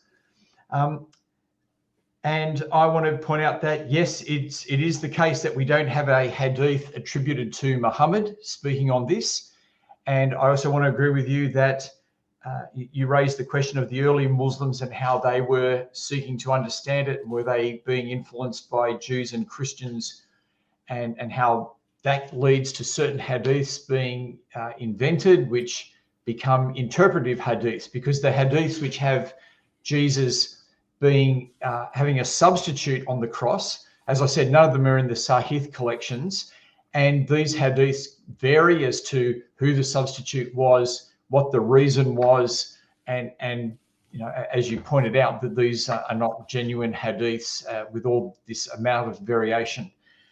I guess I just want to restate some of my points. I think that my point, and interact with what you either said or didn't say on it, I think that my point in Surah 4:157, where it says that it appeared to them, I think that that's important, because the context there is the unbelieving Jews, the unbelievers, and it appeared to them that they killed and crucified Jesus. And as I pointed out in my presentation, it's not saying that it appeared that way to everyone. And as Rudolph pointed out, in Surah 8, when Muhammad's soldiers had killed some of Muhammad's enemies, they were boasting about having killed people, and they're told, you didn't kill them. And so it appeared one way to people, that there's that reality of, you may well take someone's life, but it's ultimately God who takes people's lives. And anyway, I see that this is what's happening here when it's saying that it appeared to the unbelievers whose minds are not informed by the Qur'an. It appeared to them that they killed and crucified Jesus, but they didn't. Just a few words on the word tawafa. I thought I did acknowledge that it can also be used for sleep. As I pointed out, there are 22 other references to this word tawafa, which is the word used in Surah 3:55 and 5:117, both of which are talking about the crucifixion. And I acknowledge that the word on 2 occasions means sleep, but in that case, it's because Islam has a different concept of sleep. And I don't think people realize this. We often can read into an ancient text our own meanings of words, but in the Quran, when you go to sleep, you lose your soul. Now, I don't know how many people know that, but that's what those verses say. And so in Islamic theology, it's spoken of as the little death. And so it's just a different way of thinking about sleep, that you're dead in a sense. And so while the word tawafa is used in sleep, what it says about sleep is that Allah's taking your soul. And so I think my points still stand, that on all the references I gave, tawafa means, and it's only used for the taking of the soul, the taking of the soul. And if in the morning, when it's referring to sleep, Allah gives you your soul back, then you continue to live. If not, and if he keeps your soul, you stay dead. And that seems to be how the Quran's using it. But for the other 20 times, it means taken in death. And so I can't see what Surah 3:55 and 117 mean, apart from Allah, he was the one who mercifully took Jesus' life rather than letting other people take his life. And so that's what's happening on the cross. They didn't kill or crucify Jesus in the sense that God was the one who took Jesus' life, though it did appear to them that they were doing it, but that's because they're unbelievers. I want to look at the reference. I think you were talking about Surah 3, verse 169, I believe it was, where you were talking about the martyr and their soul being gathered up, and you're saying that's the gathering on the last day. But I'm fairly sure that in Islamic theology, and certainly in the hadiths explaining it by Muhammad, the soul of the martyr is taken directly to paradise, and they don't go to the grave. So I think when Surah 3, 169 and 2, 154 are talking about martyrs and them being with God, I think it means that they're going straight to God, that they're being taken directly up. That's certainly what the hadiths attributed to Muhammad say. And so, that's what I think it means. And I think it means that they don't go into the grave first.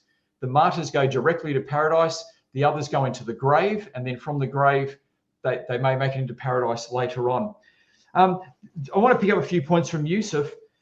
You were talking about, you spent a lot of time talking about what the Bible says about it. Just a couple of things there. You're talking about Jesus, that Christians are all in doubt about what happened on the crucifixion. We're not in doubt. We're not in doubt at all. We're not the ones in doubt. So, for instance, the example you gave of what day was Jesus crucified, you said in John it's he's crucified on the day of preparation. You've actually got that mixed up. It's the day of preparation for the Sabbath. It's not the day of preparation for the Passover. The Passover is a week-long celebration, and so you've got a whole week to get ready. But on the Friday when Jesus was crucified, that's the day of preparation, not for the Passover, but for the Sabbath. And if you read John, I believe it's chapter 19, you'll actually see it specifically said to be the preparation for the Sabbath. So all the Gospels say he was crucified on the same day. They also say that Jesus died. All of them will say that Jesus gave up his spirit. He breathed his last. John's Gospel will talk about Jesus being speared by the soldiers. And so they're quite clear that he did die. Now, regarding Hebrews chapter 5, verse 7, and saying that Hebrews in some ways confirms that Jesus didn't die on the cross. Well, Hebrews 5:7 does not say that Jesus didn't die. It says that God heard Jesus' prayer. But when we read the Gospels, we see Jesus wrestling with the path that God had put before him. And yes, his prayer was heard, but that was the path he had to walk. And I mean, that's the same with actually us in our lives. God may have a path for us to walk that we may ask God to take from us, but he doesn't. Now, is our prayer heard? Yes. And when you read the rest of Hebrews 2, verse 9, 6, verse 6, 9:15, and 13:20, they all explicitly say that Jesus died.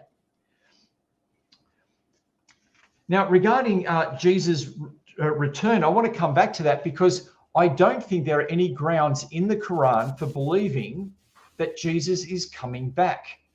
And I've heard other Islamic scholars say this as well. So this is not just an unorthodox view. There's orthodox Muslims who would just say, no, we don't see that in the Qur'an. And so the question really comes up, are we going to interpret the Qur'an and let it speak for itself? Or are we going to say the Hadith has to shape what we're going to read in the Qur'an? Now, you may want to do that with the Hadith, and maybe you need some context from the Hadith. But I want to say if the Qur'an speaks clearly enough on a subject, we should just take that as it is. And if a Hadith doesn't agree with that, we shouldn't accept the Hadith. We shouldn't go the other way. I'll finish up there. Thank you very much. Thanks very much, Samuel. We're going to move into the rebuttals of Yusuf and Rudolph, which will be 7 minutes each. So, Yusuf, over to yourself for your 7 minutes.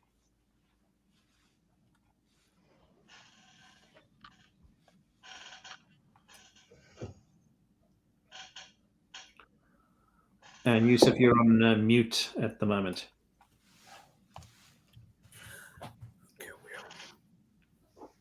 Can you hear me now? Okay, that's good.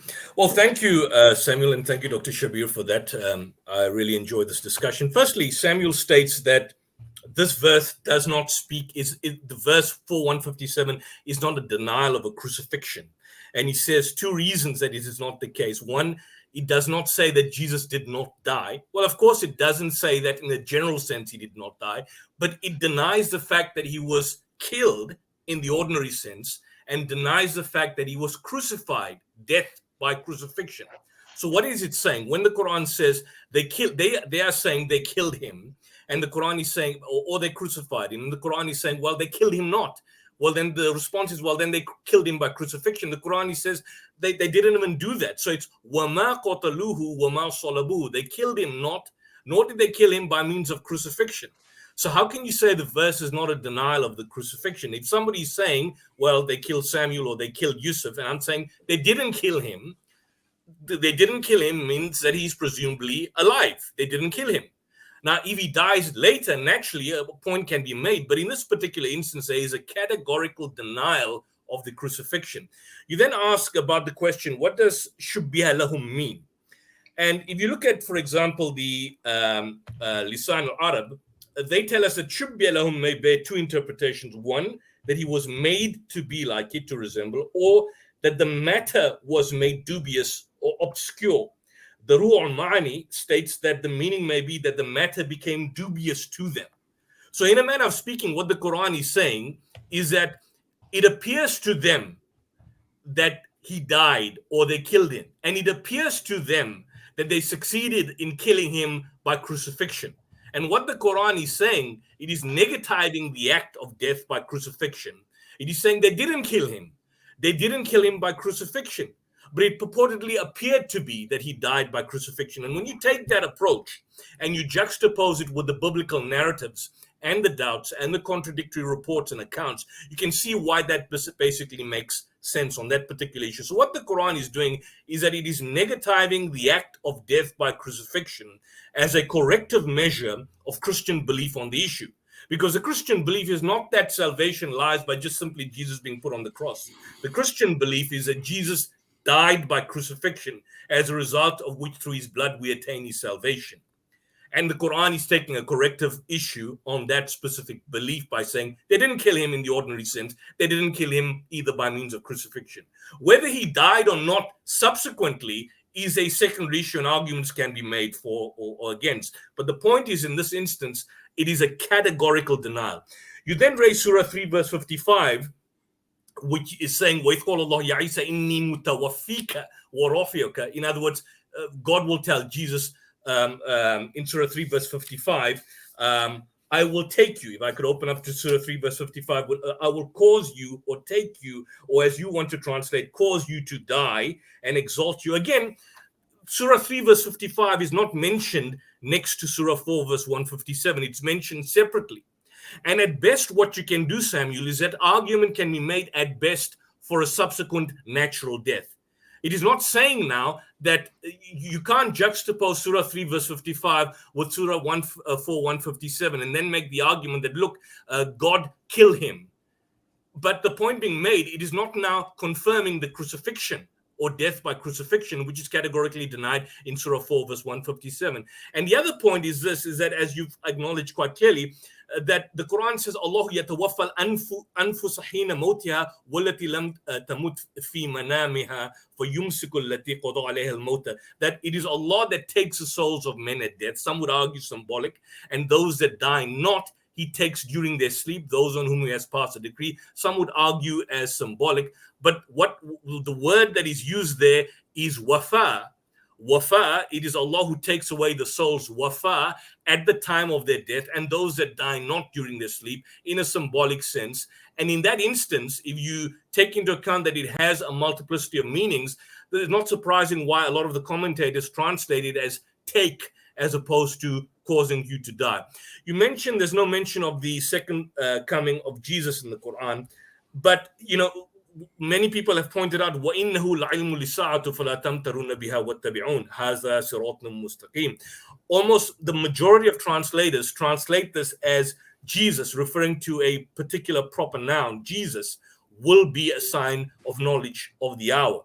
Now, Jesus shall be a sign. In parentheses, Jesus shall be a sign for the coming of the hour. And they argue that on this basis, this is in reference to the second coming. Now, if you want to make the argument, well, it's not a reference to the second coming, again, it does not in any way vindicate the position that Jesus was killed by crucifixion. It just simply confirms that he's not coming back, that he died in the course of events, that he died a natural death. And so, not surprisingly, you, for example, find Maulana Muhammad Ali in Surah 5, verse 177, on 117, those who state that it refers to, I will cause you to die, refers to actual death. They say that that verse is a conclusive proof that Jesus died a natural death. And yet Jesus says that so long as he was amongst his followers, he was a witness of their condition. And the logical conclusion of that statement is that the doctrine of the divinity was introduced in the Christian faith after his death, after thou didst cause me to die. So in effect, all you can do, Samuel, is you can make an argument for his natural death, but not for the fact that he's crucified or that he died by means of crucifixion. Rudolph alluded to Surah 8, verse 117, where essentially, I think it speaks about the fact that, if I could just turn to it, Nano, that God did not kill. It's not you did not kill, but it's God who slew. And that basically refers to the fact that God, in other words, assists you. He slays the enemy for you, but it doesn't mean that you do not physically do that. Now, the point being made, Jesus was not killed in God's cause, According to even the existing Jewish theology of the time, he was killed as a blasphemer. In Deuteronomy 21, verse 23, he that is crucified is accursed of God. And essentially, he was killed as a blasphemer. God's truly anointed one cannot be killed. So the Quran is attacking a theological position. And lastly, the point raised by Samuel about Hebrews, where it's inferring that the path that Jesus was wrestling with. But essentially what you are then saying, Samuel, is that Jesus was not a willing sacrifice. God wanted one thing and Jesus wanted something else. And Jesus was not a willing sacrifice to start off with. But we are told that he's God Almighty, or God incarnate. And if he's not a willing sacrifice, then, Shabir pointed out that this, as blasphemous as it may sound, would amount to some sort of, cosmic child abuse in a manner of speaking. So this, in a nutshell, is the problem that I have with the position that I take. But once again, I commend both you gentlemen for doing a fine job in attempting to exegete these Quranic passages and giving your spin on that. Thank you very much. Thanks, Yusuf. Thanks for your rebuttal. We're going to move straight into Rudolph's rebuttal of 7 minutes. Thanks, Rudolph. 7 minutes and 16 seconds, because you gave Joseph 16 seconds. Now I'm just nitpicking. That's fine. I don't have. Thank you. I know you don't. I know. I enjoy this conversation because obviously I want to learn from this as well. But let me just start and say that, when I heard the topic, what does the Quran say? I'm not demeaning the secondary sources, neither any other method or means to interpret the Quran. I was just expectant of the fact that we're going to champion the Quran and see what the Quran is saying. But that's just me. I'm just coming from that very perspective. Samuel has pretty much addressed a lot of the points that I would like to have spoken about, and I ticked it off as he said it, and I was like, oh no, I've got nothing to say. So I'm just going to try to say something in the 7 minutes that can maybe bear a little bit more value to the conversation. Something that I always see coming out whenever we have this discussion is the very fact that there is a demeaning of what the biblical context says overall. And maybe if I can restate, for instance, when we look at the biblical passages in Scripture where Justus spoke about the fact that in Hebrews, Samuel said that in Hebrews chapter 2, we can see Justus mentioned chapter 5, Jesus would be, he would be saved. I think the context of Hebrews shows quite clearly that in chapter 9, 10 as well, that there was a death of Christ, and that death bore a meaning to what Christians would then deem to be when it looks at the substitutionary atonement of the work of Christ. I think that is very important. But scriptures like John 19:34, for instance, that stipulates quite clearly that Jesus died, and when they came to see Jesus in John 19:33, the biblical authors, and I'm not going to look at the merit of the text, but says quite clearly that when they came to Jesus, he was already dead. Now, let's remind ourselves that these individuals that were executing people on crosses were not in the business of letting or allowing somebody to simply swoon. And that's why in Mark 15:44 and 45, when Pilate asks whether he was executed and whether he was dead, that he was surprised, not because Jesus was not dead, but because we can see quite clearly that the overall context stipulate that there must have been something that have taken place that affirms the death of Jesus Christ. Another point that we also should consider when we look at the scriptural context is that prior to the crucifixion, Jesus was severely flogged. He was weakened by the ordeal where Simon of Cyrene had to carry the cross for him. We can go into the internal evidences of Jesus hanging physically on the cross. If he could survive that by himself, his respiratory function on the cross, if he basically could potentially survive that and simply swoon, all of these things tell us that there is definitely a evidence for the understanding of the death of Christ. And it's interesting that when we look at Dr. Barty Ehrman, he even is of the opinion that the traditions are quite emphatic that Jesus was executed and he was killed. Just one example.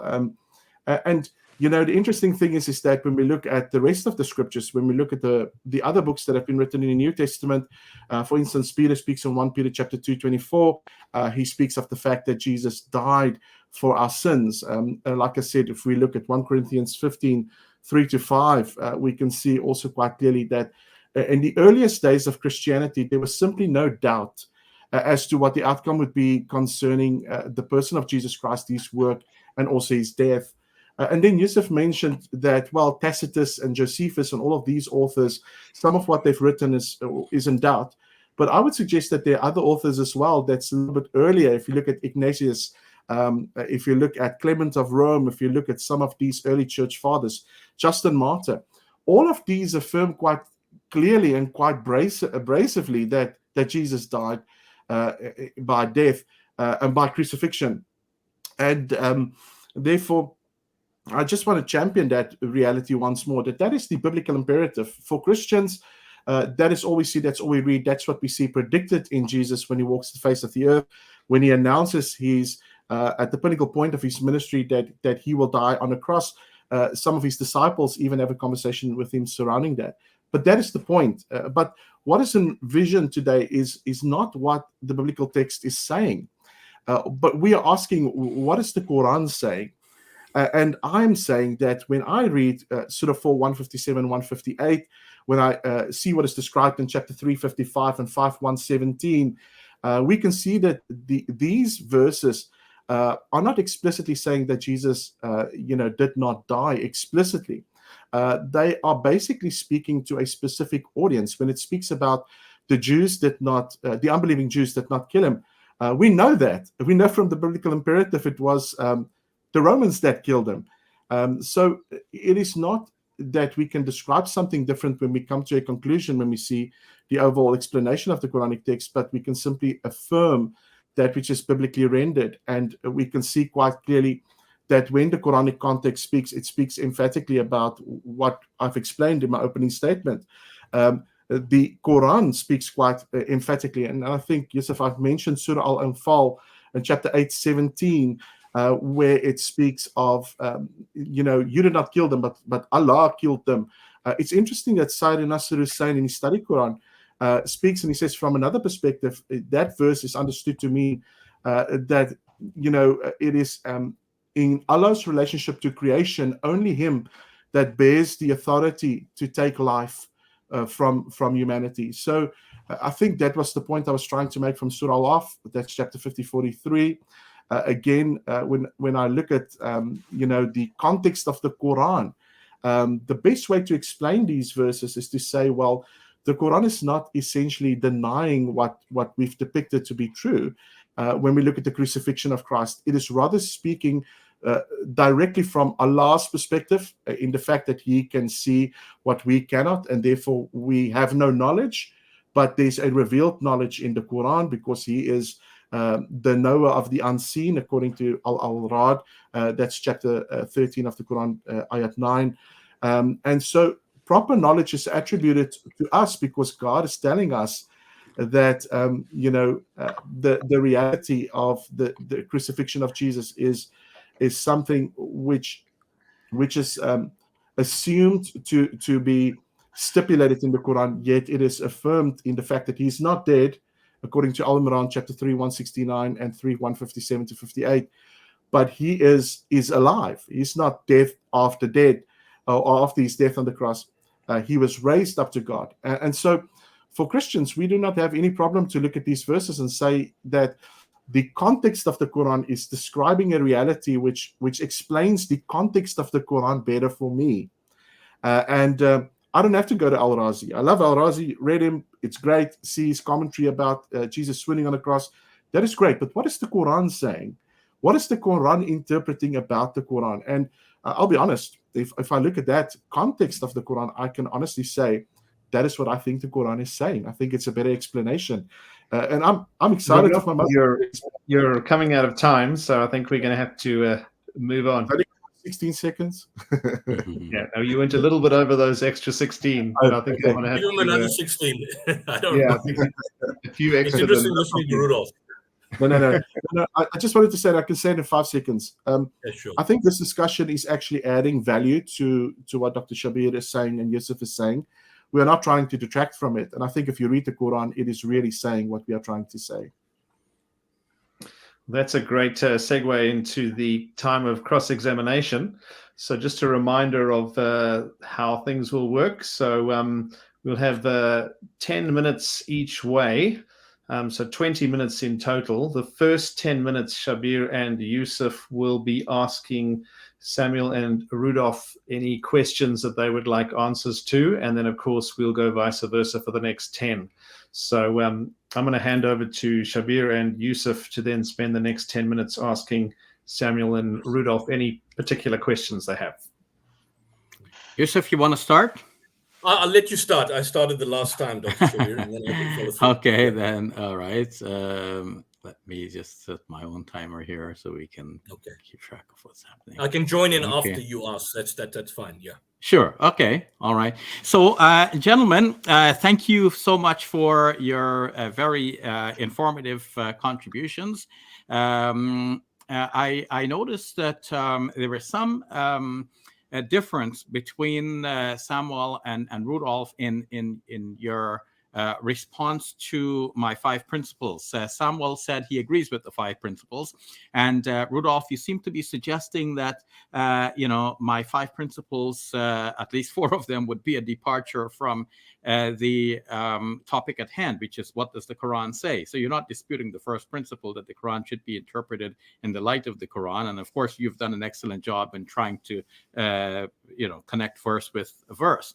But if you look at my 5 principles, principle number 2, interpreting in the light of the hadith, and I've said there's no hadith on the question, and principle number 3, that we interpret in the light of what the earliest community said, and I've actually discounted that because we did not find any credible information from the earliest community, at least in my presentation. So that leaves the Arabic grammar and the history. And I don't think that in your attempts to interpret the Quran by means of the Quran, you intend to ignore the historical background to know what the Quran is talking about, and that you intend to ignore the Arabic language, which is so endemic to the interpretation of the Quran. So please, can you gentlemen shed light on that point? Okay, I can begin, Rudolph. That's okay. I don't think Rudolph and I were disagreeing with your 5 points. And I mean, as you pointed out, there is no hadith from Muhammad. The hadiths that we have are seen to be unreliable and not in the Sahih collections. And so we agree with you at those points. I guess for both of us, we feel that what is in the Quran is enough, and that there is a place for looking at the hadiths, or obviously we're reading according to the grammar. I mean, I did my preparation in the Arabic, and I've tried to do everything according to Arabic, and so I'm not seeking to to be ignorant of those things. I'm not just relying on translations, and I just think that for both of us, we think that the information that's in the Quran and how it describes itself and how it explains itself is enough in this case. Rudolph, did you want to add anything there? I think you hit the nail on the head. And I think, Dr. Shabir, what we're saying, we're not discounting the secondary, third, and fourth elements that you've mentioned. What we are trying to state is that what the Quran speaks about should be deemed to be clear, and that should be deemed to be sufficient according to the promise of the Quran itself. And therefore, we would like to see what the Quran says in and by itself. We're not trying to dispute the secondary sources. But I think what confuses me sometimes, and maybe correct me if I'm wrong, and I don't want to take too long, but we've seen a classic example where Yusuf now means, and he speaks about the secondary sources for Christian sources. For instance, he looks at Tacitus, Josephus, etc., and he calls them to a form of dispute. They are disputed because they're late. They are disputed because there is historically there's deemed to be changes and so forth and so forth. We can do exactly the same when it comes to the elements which is found in the Hadith, and that's why I think from my side I left the Hadith specifically for today. Some of it is written late. We do not have any emphatic statements by the Prophet that speaks of the crucifixion, and therefore I almost want to say, I'm not disregarding it, but for the sake of this conversation, as we said, what does the Quran say about the crucifixion? I'm going to stick with the Quran. And when I read the Quran, it is emphatically made clear that the Quran is saying something a lot more explanatory in scope than what I found convincing in your presentations. And that, I'm just being honest. If I read the Quran, that's what I see the Quran is highlighting. And I think that's what we are trying to say. But we're not trying to demean or dispute the other sources, as Dr. Ali has said. That's why in my opening statement, I started and I said that when I learned from Muslim scholars how to interpret the Quran and what I need to speak about, when I look at the Quran is the highest tafsir. It's the best way to explain the Quran. And I want to do so. And when I do, here is the conclusion.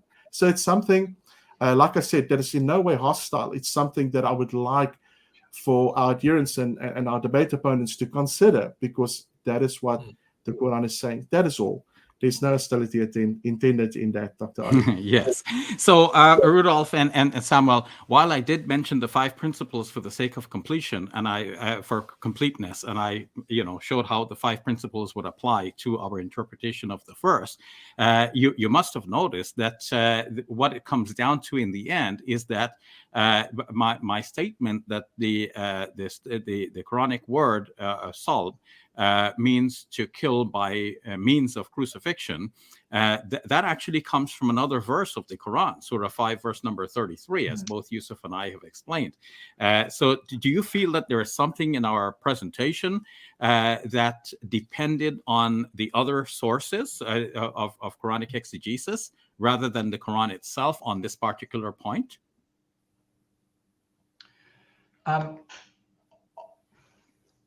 I see what you're saying there, although I wasn't sure that Yusuf agreed with you on your understanding of crucifixion, and that crucifixion may just be itself a form of punishment and not a form of death, because that's what you're saying. I just want to clarify that point. And basically, I do agree in principle that the word salabuhu has 2 meanings. One, the act of crucifying placed on the cross, and the other one, the act of basically being killed by means of crucifixion.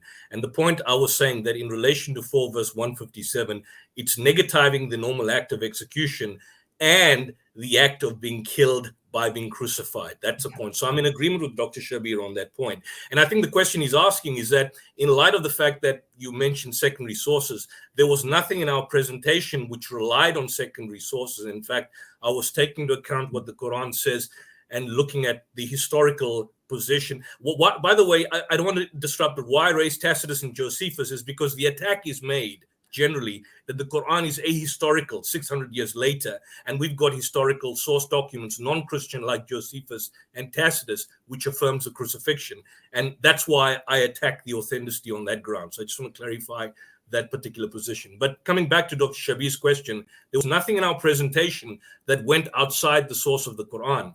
Yep. Despite the fact that I appreciate your position that you are taking a concordist approach and you are attempting to reconcile the crucifixion narrative with the Quranic point of view, that possibly it's not denying the crucifixion in one sense, which we are disputing, of course. Yes. So, I mean, to answer Shabir's question, you were saying, did we have a problem with you saying that crucifixion, where was it? It was in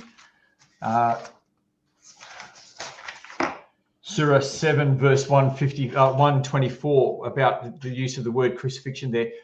I'd say that that's fine. I'm happy for you to do that, but I felt that that doesn't really deal with Surah 3:55 and 5:117. And so I think we're having a good discussion in that we were trying to let the Quran interpret itself, but I just felt that I was gathering together all the references to the crucifixion. We can look at this later on.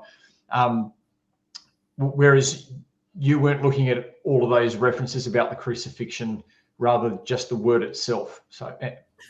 But Samuel, can I come in? And I don't want to be rude to Dr. Shabir, because Surah 4 verse 157, Surah 3 verse 55, and Surah 5 verse 117 do not appear side by side. And the point that I'm asking, and I do understand, I appreciate your concordist approach. You're not taking a conflicting approach. You're trying to reconcile what the Quran says with possible Christian belief.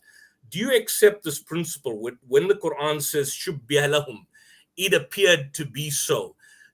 What is your basis for rejecting the fact that we believe what the Quran is saying, that "shubbiha lahum" means it appeared to them that he died, and it appeared to them that they succeeded in killing him. But the Quran is saying it just simply appeared to them. That is what the Shabir lahum means. So do you accept that as a principle, that in reference to 4157? Absolutely, I accept it, but I'm saying in context, it's referring to the unbelieving Jews.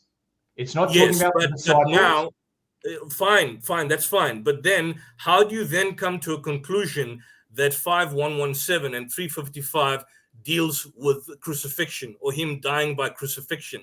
Because most of the classical, even some of the modern commentators who accept that it refers to the death of Christ, infer that it refers to his natural death, not death by means of crucifixion, because the Quran takes a corrective approach on that specific issue. But where they say that it refers to, let's assume 355, I will cause you to die, or I will take you, or 5117, it refers to a natural death. Those who accept that it means dying, not that it means that he died by means of crucifixion. So what's your exegetical basis or model for you to suggest that 355 has to be read for 157? Absolutely, because 355 and 5117 are talking about Jesus being taken up, and that happened in the crucifixion event. So I'm not like I agree with you that they didn't kill him or crucify him in the sense of that's how it appeared to them, but I am saying that God took his soul, or something like that happened, because the context of 355 and 5117 is when Jesus is taken, which is the crucifixion event. But I think I'm not confused there, Samuel. Do you agree that the Quran is denying that they killed Jesus by means of crucifixion? Do you accept that? Well, in light of the word salabu and its usage in the Quran, do you accept the fact that the Quran is denying that they killed him by means of crucifixion? Well, no, because salabu lahum doesn't mean that they, like that. That's just saying that it appeared to them that they did these things. Yes, but they didn't. But they didn't. The point being made, the Quran is saying they didn't. It only appeared to them that they succeeded in killing him by means of crucifixion. Yes, and so the question is, what does it mean that it appeared to the unbelievers that they killed and crucified Jesus, and they didn't?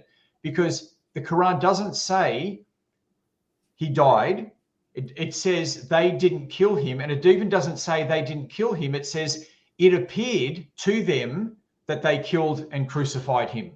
And what I'm saying is you have to explain what that what yeah. So I want to leave Dr. Shabir to this. But if it means that it appeared to them that they succeeded in killing him, or it appeared to them that they succeeded in crucifying him by killing him, but they didn't do that, it simply means what it says. Dr. Shabir, your comment? Yeah, the only thing to be aware of is that our 10 minutes have been used up, and so I'll leave it to Dave to direct us on how to proceed. And I was going to bring that up again, so we may be able to continue that, but we do need to wrap it up before it goes too long. That's all. Great. So we'll move into the second part of the cross-examination, which of course is then Samuel and Rudolph having an opportunity to then ask their questions to Shabir and Yusuf, and we'll be true to the time as well, and go a little bit over. So I think 12 minutes maximum. So over to Samuel and Rudolph. Okay. Rudolph, would you like to start? Because I've been talking. Yes, I would love to ask both Yusuf and Dr. Shabir a direct question. I know Dr. Shabir in the past have actually affirmed the crucifixion. So in other words, Jesus was placed on the cross. Today we heard his position again. Both of you, can you emphatically state the position that you can accept the fact that Jesus was crucified, irrespective if he survived or not, that he was placed on a cross and he was crucified? Just that's my start. So Yusuf had spoken to that. So let me put it in my own words then. And so crucifixion can have two meanings, and we should not conflate the two meanings. One meaning is that the person is placed on a cross, regardless whether this is a live body, a dead body, before killing, as a means of killing, just simply placing the person on the cross. So when Mark's gospel says it was the third hour when they crucified him, Mark simply means that's the time they put him up on the cross. But when Christians say Jesus was crucified for our transgressions, they mean that he died on the cross. They mean he was killed by means of crucifixion. So we can see that there are two meanings here of crucifixion: merely hanging on a cross, or dying by means of hanging on the cross. So the question then is, which meaning does the Quran have in mind here in saying ma salabuhu, they did not crucify him? Is the Quran denying that he was even put on the cross, meaning one, or is the Quran denying that they killed him by means of crucifixion, which is meaning two? So we are allowing for meaning one, that the Quran, we're saying the Quran is not denying that Jesus was put on the cross, but the Quran is denying meaning two. The Quran is denying that they killed him by means of crucifixion. So if Jesus was taken down from the cross alive, then that satisfies the Quranic denial. Yeah, just on my, I'll be quick on that point. If you look at the Merriam-Webster dictionary, Rudolph, it defines crucifixion as the act of killing someone by nailing his or her feet and hands to a cross, capitalized the crucifying of Jesus Christ on a cross, meaning death by crucifixion. So the Quran, in a manner of speaking, is not playing around with semantics or words. What does crucify mean? Can it mean just being put up on the cross, or dying on a cross? It is negativing the actual theological belief of Christianity, which is the act of killing someone by nailing his or her feet and hands to a cross. If you recall, some years back, Didat had this book called Crucifixion or Crucifixion, because of the term and the terminology and the controversy it created. But the Quran is specific on this particular issue. It's dealing with a theological point. It doesn't go into this whole pedantic element of saying, well, if you're on the cross, can you be viewed as crucified or not?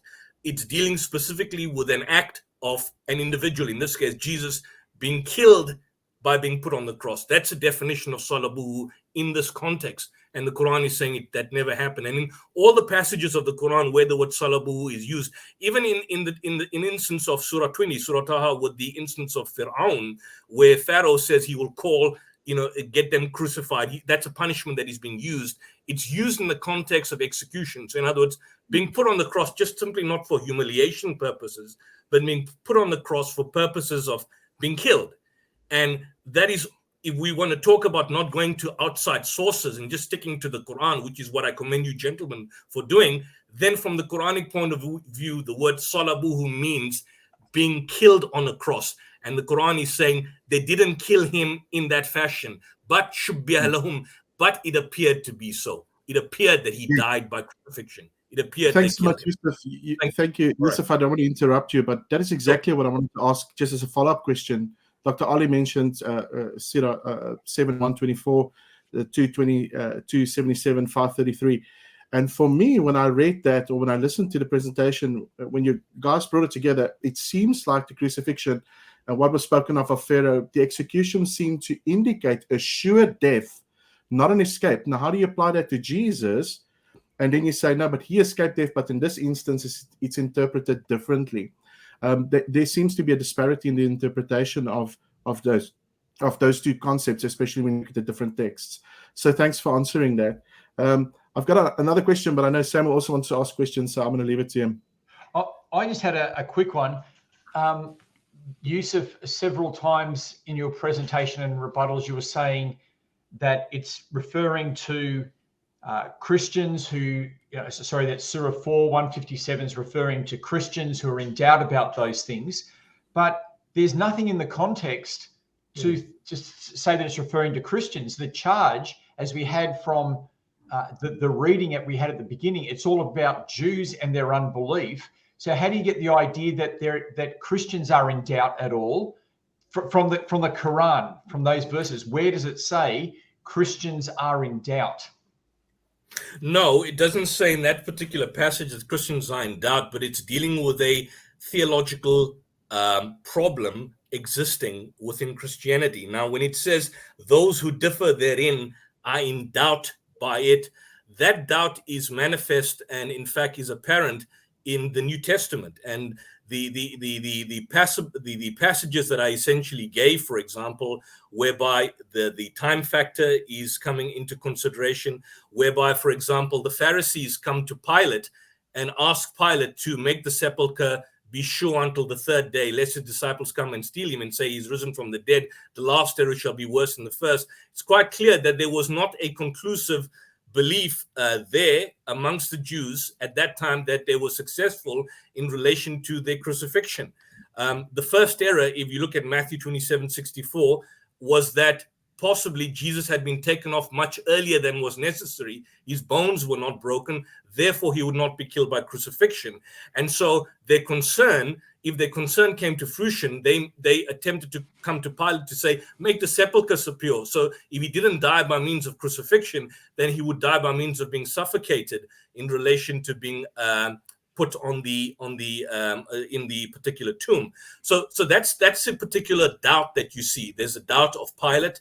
There's a doubt and surprise where he questions the centurion, who also expresses doubt and Pilate asks him in order to silence a doubt of his contemporaries.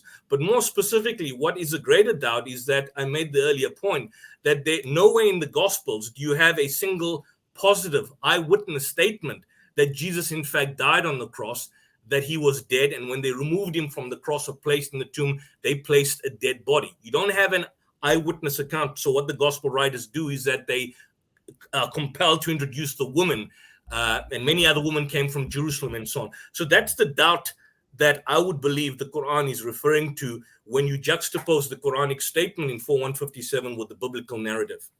Okay. Well, again, as I just want to come back to, the context is it's talking to Jews, and the reference you gave in Matthew's gospel to the Jewish leaders coming to Pilate saying that the second deception will be worse than the first.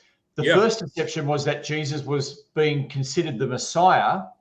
And so there was no doubt that's what he was claiming to do. And what it actually says in Matthew is that his disciples will come and take the body. They're not saying that there's any doubt about him being dead. They all agree he's dead. They're saying they might come and steal the body and say he's been raised from the dead. So the issue there is about the resurrection. It's not about the death of Jesus. So you just don't have that verse correct. Samuel, here's the problem. The problem is that the Pharisees didn't believe in miracles. They didn't admit to the divine origin. They didn't acknowledge him as a Messiah. Therefore, they couldn't attribute a belief to the people that if the body was stolen and the sepulchre was found empty, then one would believe that Jesus had risen from the dead, because as I understand, the Pharisees and the Sadducees, they had no concept of a resurrection. To them, with the traditions of the Old Testament regarding raising of the dead, securing of the tomb, would have been no safeguard. So essentially, what the Pharisees and the elders knew is that through possible unforeseen circumstances, Jesus had possibly not died on the cross, hence his doubt. And they wanted to ensure his death now by sealing and securing the tomb. That's why it says that the last error, if the tomb is not secured, then the last error shall be worse than the first. What's the first mistake? The first mistake is letting him come down too quickly, not being sure that he's dead on the cross, having established that doubt, which the Quran refers to, and now telling Pilate, well, look, make sure the tomb is secure. So if he didn't die in the first instance, which we are now doubting, he would die by suffocation by means of the tomb being closed, but the tomb was already moved. So the last error shall be worse than the first. That's my understanding, because they didn't believe in the resurrection. For them, it was all false. They didn't believe that he was a Messiah in any event. So why should they be concerned that others may believe he's a Messiah when they had no conception of the resurrection of the dead? Christianity says the resurrection. Yes, go ahead. Sorry, Pharisees did believe in the resurrection. It was the Sadducees who didn't. The Sadducees, yes. Yeah, but the Pharisees did. Like, the Pharisees did. The people you're saying didn't believe in it actually did. Yeah, but not in a bodily resurrection. You see, they didn't believe in a bodily resurrection. And 1 Corinthians 15:42. I tell Jews. Anyway, that's our time. Okay. Thanks for that cross-examination session. And thanks for keeping to the time on that second part. We're going to move into the concluding statements.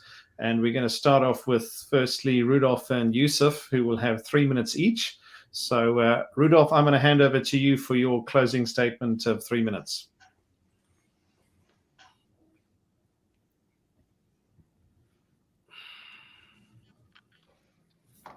Rudolph, you're on mute. You're on mute. So sorry. My first time using this platform, so forgive me. I'll start from scratch. Well, when we look at my overall presentation, I just want to reaffirm once more that there's no reason to deny the crucifixion. And both the speakers, Muslim speakers today, in actual fact, can affirm the very fact that Jesus was on a cross, even though they do not affirm the death of Jesus. This makes me partially excited, but let me also say that when I read the Quranic context, there's therefore nothing that I can assume to say that Jesus did not die by crucifixion. The only thing I can see is that it mentions that the Jews boasted about the fact that they did kill Jesus by crucifixion, when in actual fact it was not them that did so. Also, the Quranic context can clearly accommodate the very tension that affirms both the death of Christ and the right of Allah to allow some to be killed.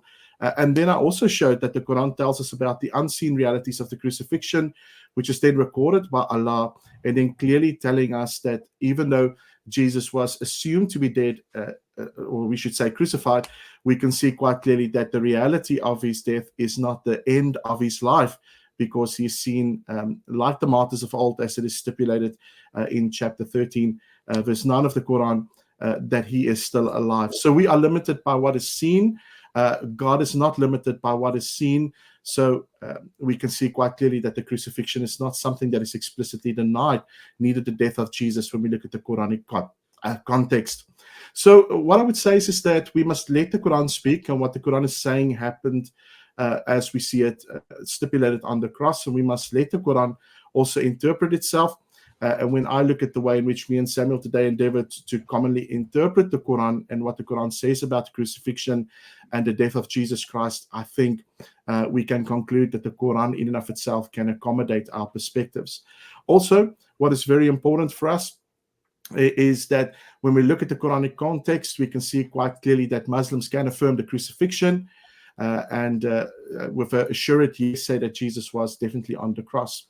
Some of the questions we did not get to, though, is if someone was placed on the cross in the place of Jesus, we do not understand why there would be an objection for the substitutionary atonement of Christ. Maybe in a future discussion we can look at that. We look at the interpretive method of both Dr. Shabir and Yusuf.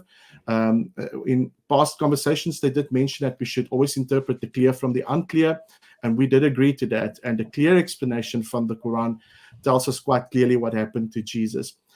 Also, the question about Jesus, if he swooned on the cross, we can see quite clearly that there's nothing of Christ swooning that is actually exemplified or even given in the Quran itself explicitly. But when we look at the historical and the contemporary and even some of the biblical evidences that I've tried to mention, we can see quite clearly that there is no doubt that Jesus died by crucifixion. And let me end with a question. What would be more glorious from the context is that when we look at Allah raising Jesus from the dead is a lot better than explaining that he was simply saved from the cross. And that would make God most glorious, and that is what I'm going to go for. In closing, thank you so much for the conversation with Dr. Shabir Yusuf, who is a dear friend. Thank you so much. We will probably discuss these things again, but again, when I look at the context of the Quran, I find a grateful satisfaction in the way in which we laid the credentials of the Quran bare, and we will affirm what it says in it so much. Thanks very much, Rudolph. Thanks for your concluding statement. Yusuf, we'll give you 3 and probably a half minutes because Rudolph had a little bit extra there, just to have your concluding statement. Thank you. Thank you for that. Well, firstly, thank you, Rudolph. Thank you, Samuel. Thank you, Dr. Shabir. Rudolph says that Muslims can affirm the crucifixion. But how? How can they affirm the crucifixion? Is Christian belief that Jesus was in fact put on the cross and he survived, or he just hung there? No. The Christian understanding is that Jesus died by crucifixion. And what does the Quran say? It says, وَمَا قَتَلُوهُ, they killed him not. وَمَا صَلَبُوهُ, they did not kill him by means of crucifixion. So how can Muslims affirm the crucifixion? Because I wouldn't say it's being deceptive, but the point being made, it is misleading to say we can affirm the crucifixion when the Quran is disputing that it's disputing the theological belief in death by crucifixion. The word shubbiha lahum, basically what it's saying is that you will not be killed. He was not killed. You didn't die by murder, nor did you die by crucifixion. Shubbiha lahum specifically means, as I understanding, it is negativing the act of death in the normal sense, negativing the act of death by means of crucifixion as a corrective measure of Christian belief on that particular issue. So it appeared they killed him. It appeared they also succeeded in killing him by crucifixion. The Quran is saying it just simply appeared to them. It didn't happen. So if it didn't happen, that means he was never killed by crucifixion. And if he died in any other sense, if you look at Surah 355 or 5117, if we accept that he died, then he would at best die in the natural sense. Surah 3 verse 55 mentioned the argument can be made to a natural death in the general sense, but Allah says in other passages, Allah takes the souls of men symbolically and those who die in their sleep. The word is wafa. The other point is this, is that when you look at the issue of doubt, why doubt is raised is because Jesus remained on the cross for a very short time, a few hours, but death is always a long process in crucifixion. 2 men on the cross were still alive when Jesus was taken down. The breaking of the legs was not resorted to in relation to Jesus, but in the case of the robbers, because they had not died yet. According to Pilate, he didn't believe that Jesus died in such a short time in Mark 15:44, meaning Pilate also doubted. Here again, the doubt in the Quranic point of view. Jesus was not buried like the 2 criminals, but given to the charge of a wealthy, influential disciple of his. Mary took Jesus for his gardener. And this is the point. Why were the disciples terrified? They were not eyewitnesses. But Mary Magdalene not terrified when she came to a realization of Jesus. Why did Mary Magdalene think that Jesus was a gardener? In 1 Corinthians 15 verse 42, the word is soma pneumatikon, soma pneuma, esten soma psychikon, esten kai pneumatikon. There is a natural body and there is a spiritual body, pneuma. But does that not apply to Jesus? And in Luke 24:36, when he comes to the upper room, he says, hoti pneuma, sarka kai ostia uk ekai katos emetiorete. Forgive my bad pronunciation of Greek. A spirit has no flesh and bones as you see me have. So if he says a spirit has no flesh and bones, as you see me have, what's the implications of such a statement? The implications are that he was not resurrected, that he was alive. The post-crucifixion appearances show him in hiding, show him ever in disguise, show him alive. And in a sense, can be reconciled with the Quranic point of view, which says they killed him not, nor crucified him, but it was made to appear so to them. What was it? The fact that they succeeded in killing him in the normal sense, the fact that they succeeded in killing him by means of crucifixion, and the Quran is saying they did not do either of that. And that's my particular take on this particular issue. Thank you very much, and thank you to you fine gentlemen. We hope we have the sessions like this in the future. I'm truly enjoying it. Thank you, Yusuf. Thanks for your closing statement. We're going to move into the final closing statements by Samuel and Shabir, which will be 4 minutes each. So, Samuel, over to you for your 4-minute closing statement.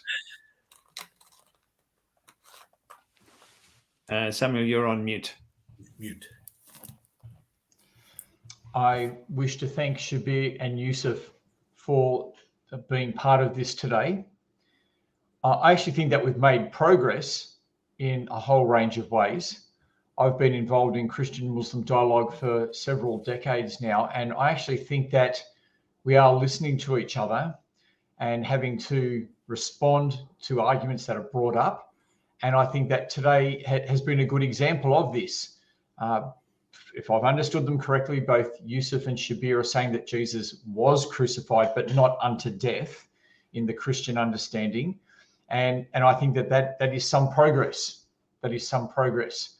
And so I see that as a step forward. And so I think, I want to thank you both for being part of Christian-Muslim dialogue as we can work through these issues together. I just want to give a summary of what I said. I began by looking at Surah 4:157 to 58, and I pointed out that the verses do not say Jesus did not die. Instead, they say that it appeared to the unbelievers that they killed and crucified Jesus, but they did not. And it's not telling us what it appeared like to the disciples or to the Romans. It's just saying this is how it appeared to the unbelievers. And the verses also do not say that Jesus was taken bodily.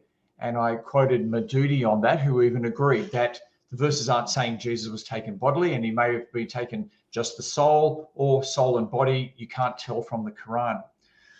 So that was my first point, that Surah 4:157 is not a straight out denial.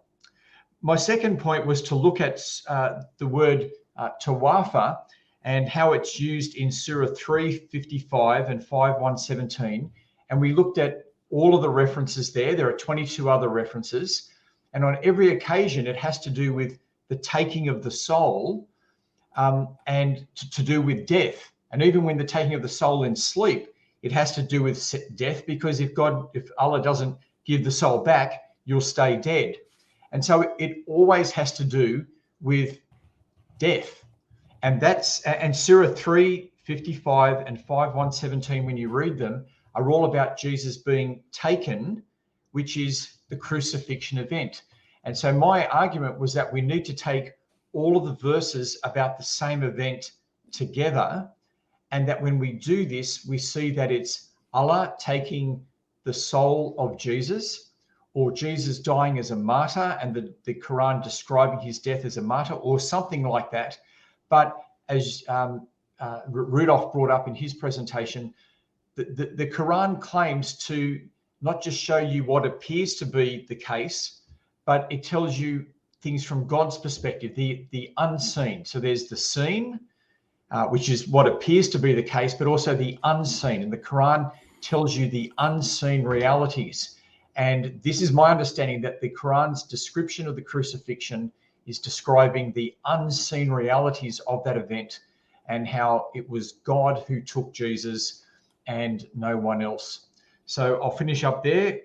Thank you for being involved today, and I hope that everyone has found this helpful. Thank you very much, Samuel. Shabir, we'll conclude with you. So you have your 4 minutes for your concluding statement. Well, I'm so glad that we did this today. Thank you, gentlemen, all of you. Thank you, Dave, for being such an excellent moderator. Thank you, Yusuf, for having me on board, and the South African Debate Initiative more generally. Thank you, Reverend Samuel and Rudolph, for being in this panel, and for welcoming me to be a dialogue participant with you. I really enjoyed this, and I learned a lot from listening to both of you gentlemen, from all of you. And let's do this again.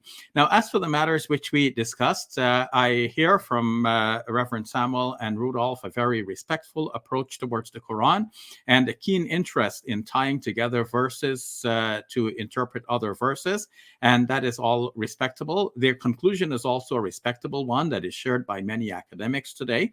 The conclusion that Jesus is not, the Quran is not denying that Jesus was crucified, but the Quran is giving a different perspective by saying that it is God who supervised the entire activity, and it is God who is in control of all of this. It's not the enemy who killed Jesus, but it was God who took Jesus in his own good time and according to his own plan. But while that is a respectable position that's held by many academics, I've argued for a different position, which I believe is more in congruence with more of the Quranic verses. For example, Surah 5, verse number 33. And I did not hear either Reverend Samuel or Rudolph actually interacting with Surah 5, verse 33, which juxtaposes the term for killing and the term for crucifixion, and shows them to be two alternatives. And the best explanation for these to be alternatives is to say that crucifixion there means killing by means of impaling or hanging or affixing to a cross.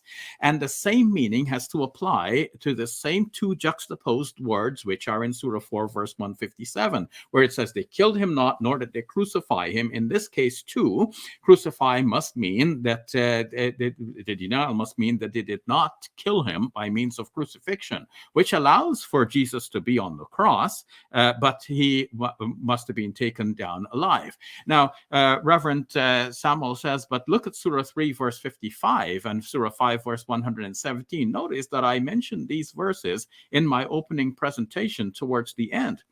And as I pointed out, these verses do not necessarily mean that Jesus died on the cross, even if we take them to mean that Jesus died. But literally, the term tawaffa refers to taking, and it can mean the taking of a soul, as we find in Surah 6, verse number 60. And we mentioned Surah 39 as well. I believe the first number there was 42. And Samuel agrees that, yes, it mentions there, but he's saying, oh, but it always has to do with death. But no, in these two cases, it has to do with sleep.